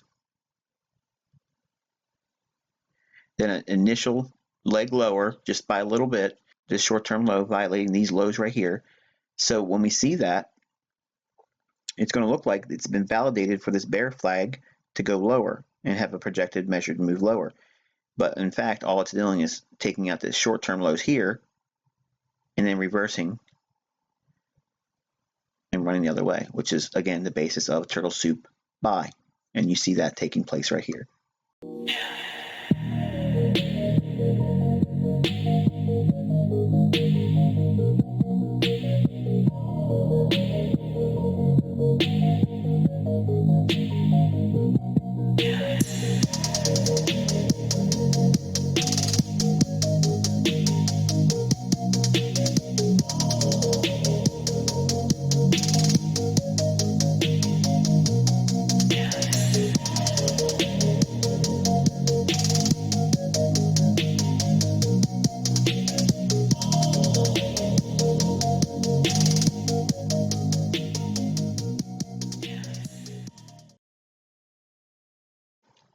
Okay, folks, welcome back. This is the 8th and final teaching for the second month of the ICT mentorship. This is month October. We're dealing specifically with market maker traps of false breakouts. And we're going to talk about specifically in this teaching one side of the marketplace, just for the sake of saving time. Everything that we show you will be just a reverse of everything that's been shown. So a false breakout above price consolidation. This condition generally manifests in primary bearish markets. In other words, if the market's in a downtrend or if we're presently trading lower or expected to trade lower, a false breakout above the consolidations is reasonably expected and generally what you see manifest itself. At some measure of equilibrium in price, the market will move into a trading range. Neophyte traders or breakout traders will bracket the trading range in price with orders. That means they're going to have buy stops to break out on a buy above the old highs, or sell stops below the old lows to sell short a break below the old lows. In other words, they're trying to capture a trend, and they're going to put a buy order above the marketplace and a sell order below the marketplace because they absolutely have no idea what's going on. Or breakout traders, they just want to bracket the marketplace like long-term trend followers. They don't mind taking a lot of losses with the hopes of eventually catching a large trade. But market makers will typically send price above the range to neutralize buy stops. So they're going to focus primarily on one side of the marketplace. And again, assuming that the market is primarily bearish, that's what the market maker's MO is going to be. Okay, their playbook is to run the buy stops above the marketplace. Now, a false breakout below price consolidations is obviously the opposite. This condition generally manifests itself primarily in bullish markets, and at some measure of equilibrium in price, the market will move into a trading range. Neophyte traders and or breakout traders, again, will bracket the trading range in price with orders, again, looking to focus on buying on a breakout or selling short on the breakout. They are not privy or astute enough to know what direction. They just simply want to react to whatever the market gives them in terms of breaking out above or below. But the market makers will typically send price below the range to neutralize the sell stops.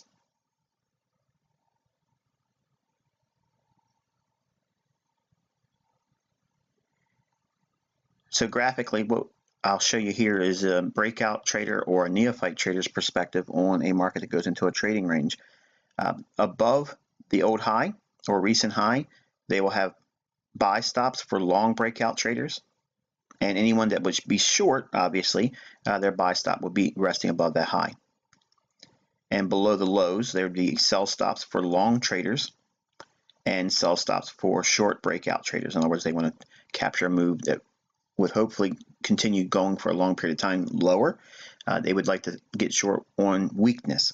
And obviously bulls would like to be, when they're breakout traders, they want to be buying on strength. They think by breaking out above an old high, their buy stop would trip them into a long position. And their belief is that they're going to hopefully capture a long-term trend up.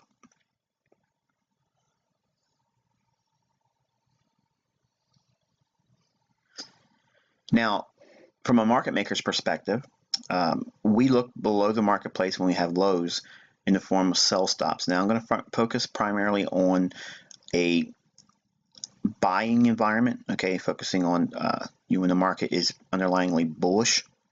Everything that I show you here would just be reversed for when the market's bearish, okay, just to save time. When the market breaks below the consolidation, those sell stops are used to pair long orders. Now, who's buying those sell stops? It's smart money. But what types of orders rest above here? If we know below the marketplace it's sell stops, what's resting above the highs? Buy stops. So naturally, as the market moves away from those sell stops being ran out below the consolidation, they're going to expand price. Think of IPTA now. They're going to expand price up to the liquidity above the old high. So those buy stops are going to be used to pair long selling. In other words, they're going to scale out their long positions or take some profits. Eventually, the market will go into another area of consolidation or another trading range. The market drops below that trading range to take out the sell stops below the consolidation. Now, as soon as this happens, the thought process should internally be going on inside your mind with, okay, they've already shown a willingness to take the sell stops below 108.55. Now they've rallied price above the 109 big figure. We've retraced a little bit, okay? So if they are taking the market below this short-term consolidation, they're probably going to run the price higher. So where would those objectives be? What's resting above that old high? Buy stops. So if they're taking the market below a consolidation, and our understanding or expectations is the market is bullish, they're taking the market below the consolidations to run sell stops out. The only reason why they're going to want to do that is to absorb those sell stops to be counterparties for their longs. When they are long, when smart money's long, how do they look to exit their positions and book a profit or hedge? They have to get out at a place where there's willing participants to buy.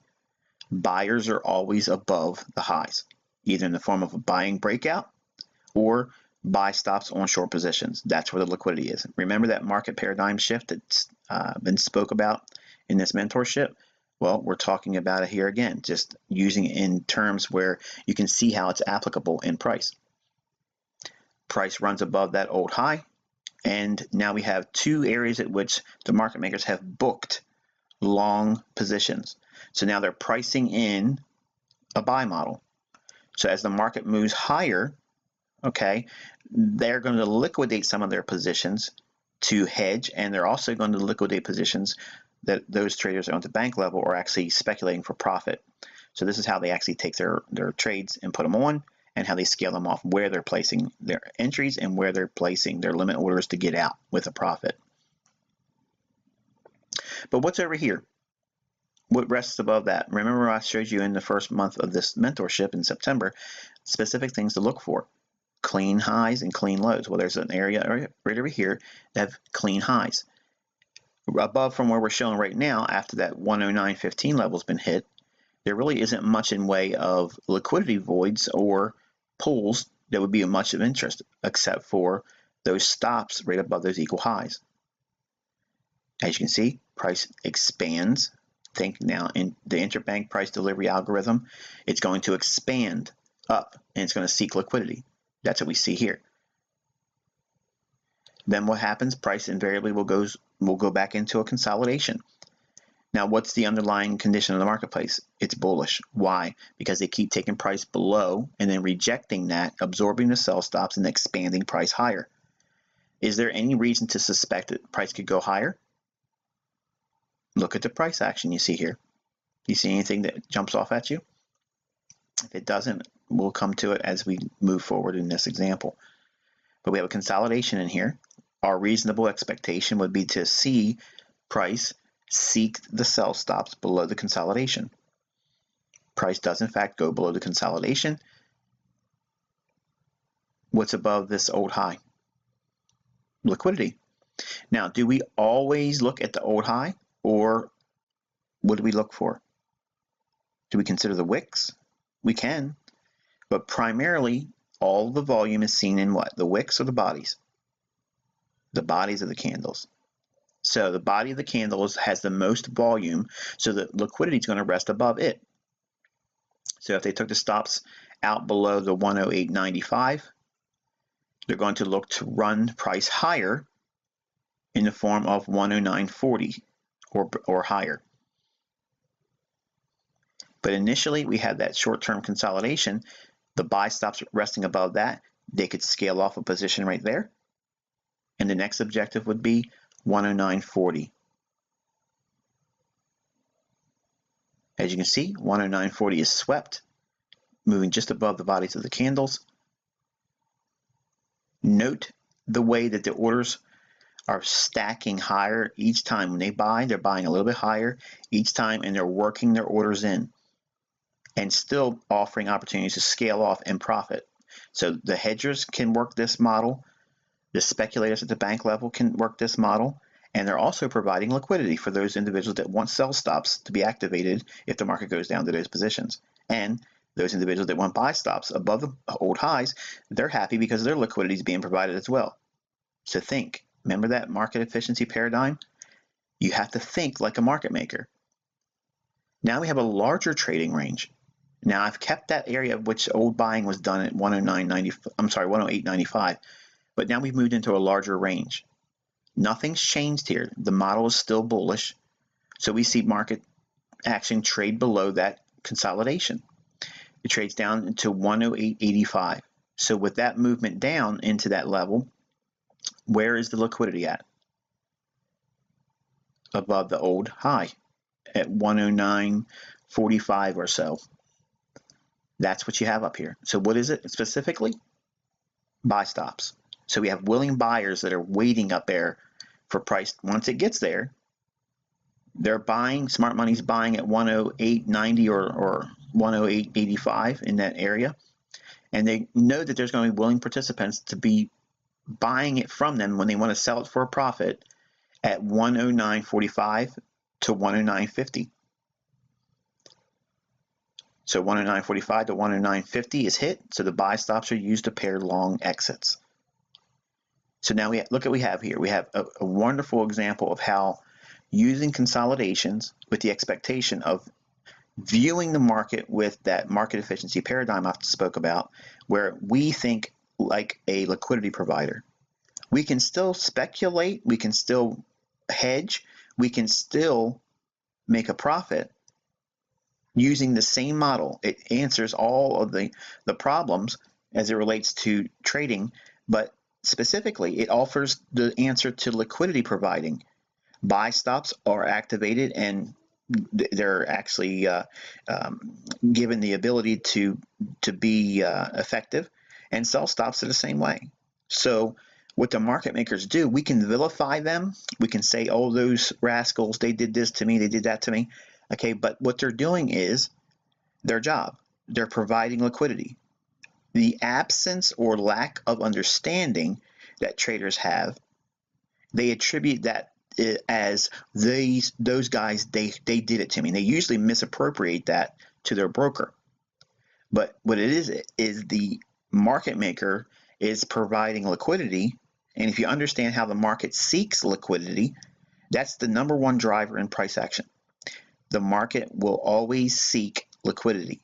And where is the most recent area of liquidity that's been untapped with the least of resistance getting to it? And that will give you the directional bias when you're a trader. But when you see markets go into consolidation and you have an underlying directional premise, or you arrive at one based on studying the market like this, you can quickly ascertain trade setups and signals will jump off the chart at you by way of looking at it like this. Again, we have to look at price with that market efficiency paradigm. We do not look at it as give me a buy and a sell. Okay, think like the market maker. If you had complete control of price, where would you drive price at to allow other traders to get in and at least facilitate their trades? And at least, whether they're right or wrong, that's not the problem here. Where's the buyers and where's the sellers at? And if we look at the market in this scope, in this perspective, we'll know that we'll always have buyers above old highs and we'll always have sellers below old lows. So if we know that that's where liquidity rests, all we have to do is discern whether or not does the market want to seek the buyers or does it want to seek the sellers.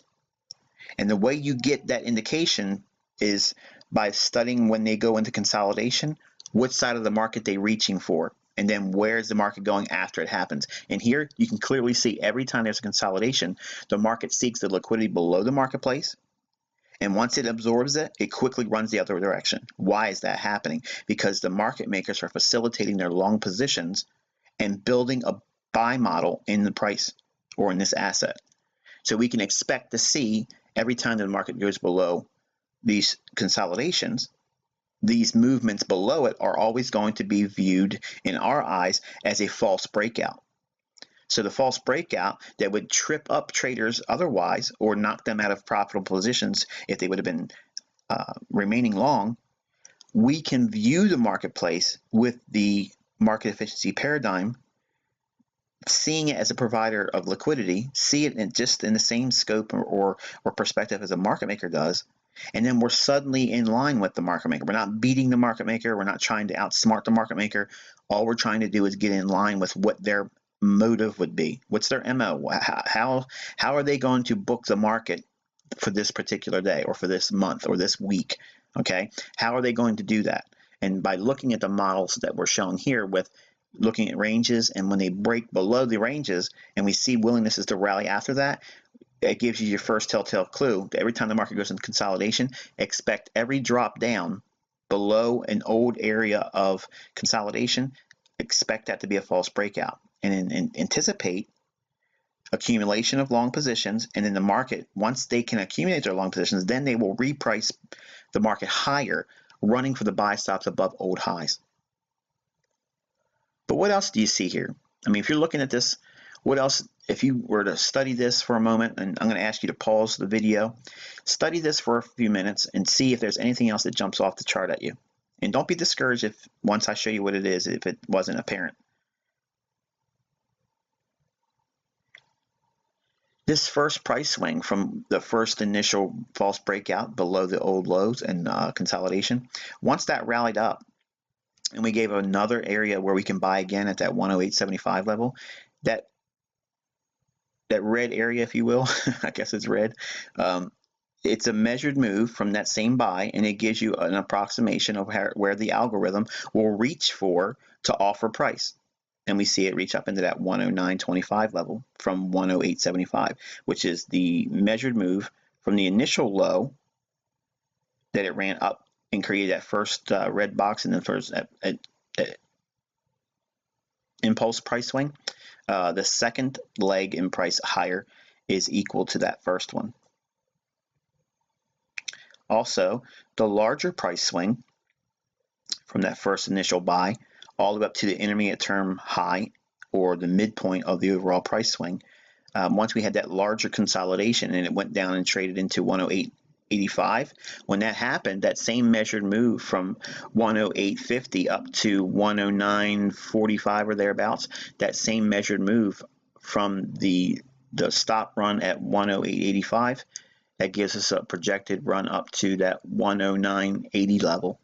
And you can see that was handsomely hit. And ultimately, that 109.90, as we spoke in real time at the time of this recording in the mentorship, which we spoke about, that 109.90 level being directly linked to the bearish order block on the daily chart. And all these things coalesce. They start to come together. They dovetail beautifully. But understanding each individual component will help us bridge that vast chasm, if you will, of what goes on past the right edge of your chart. You see a lot of times where I'll talk about things and I'll give you scenarios of what I think is going to happen, but specific levels that I think is going to go and be hit. The reason I'm able to do that is because I'm looking at the market just like I'm showing you here. I'm looking at how the market maker is booking, how is the market maker manipulating price, what side of the marketplace are they working on, where are they punishing those that are less informed, okay? And if they're seeking one side of the marketplace over and over and over again, and they keep expanding price away from it, in this case, it's been the sell stops being ran. Every time the sell stops would be ran below a consolidation, it runs higher and it goes to the buy stops. That's the easiest way to see if we're really in a bullish market or a bullish market profile. It's not as easy as everyone says with the textbooks where you draw a trend line, it's sloping up, and just every time it touches a trend line you buy. No, you got to look at where the orders are going to be residing, and it gets back to that market efficiency paradigm. By having that model in focus, when you look at price and when you see market consolidations, when it breaks below that and you start seeing the market trade higher, every time the market goes in consolidation, they're priming the marketplace to allow sell stops to build up below those consolidations. And obviously what we've shown here was just for a buy side. If everything was reversed and we were seeing consolidations and the market rally up, taking the buy stops out and then quickly running lower and then moving into a new consolidation and then market running higher, running the buy stops and accelerating, going lower again, everything would just reverse itself in terms of everything we've explained here. So I hope this has been insightful to you.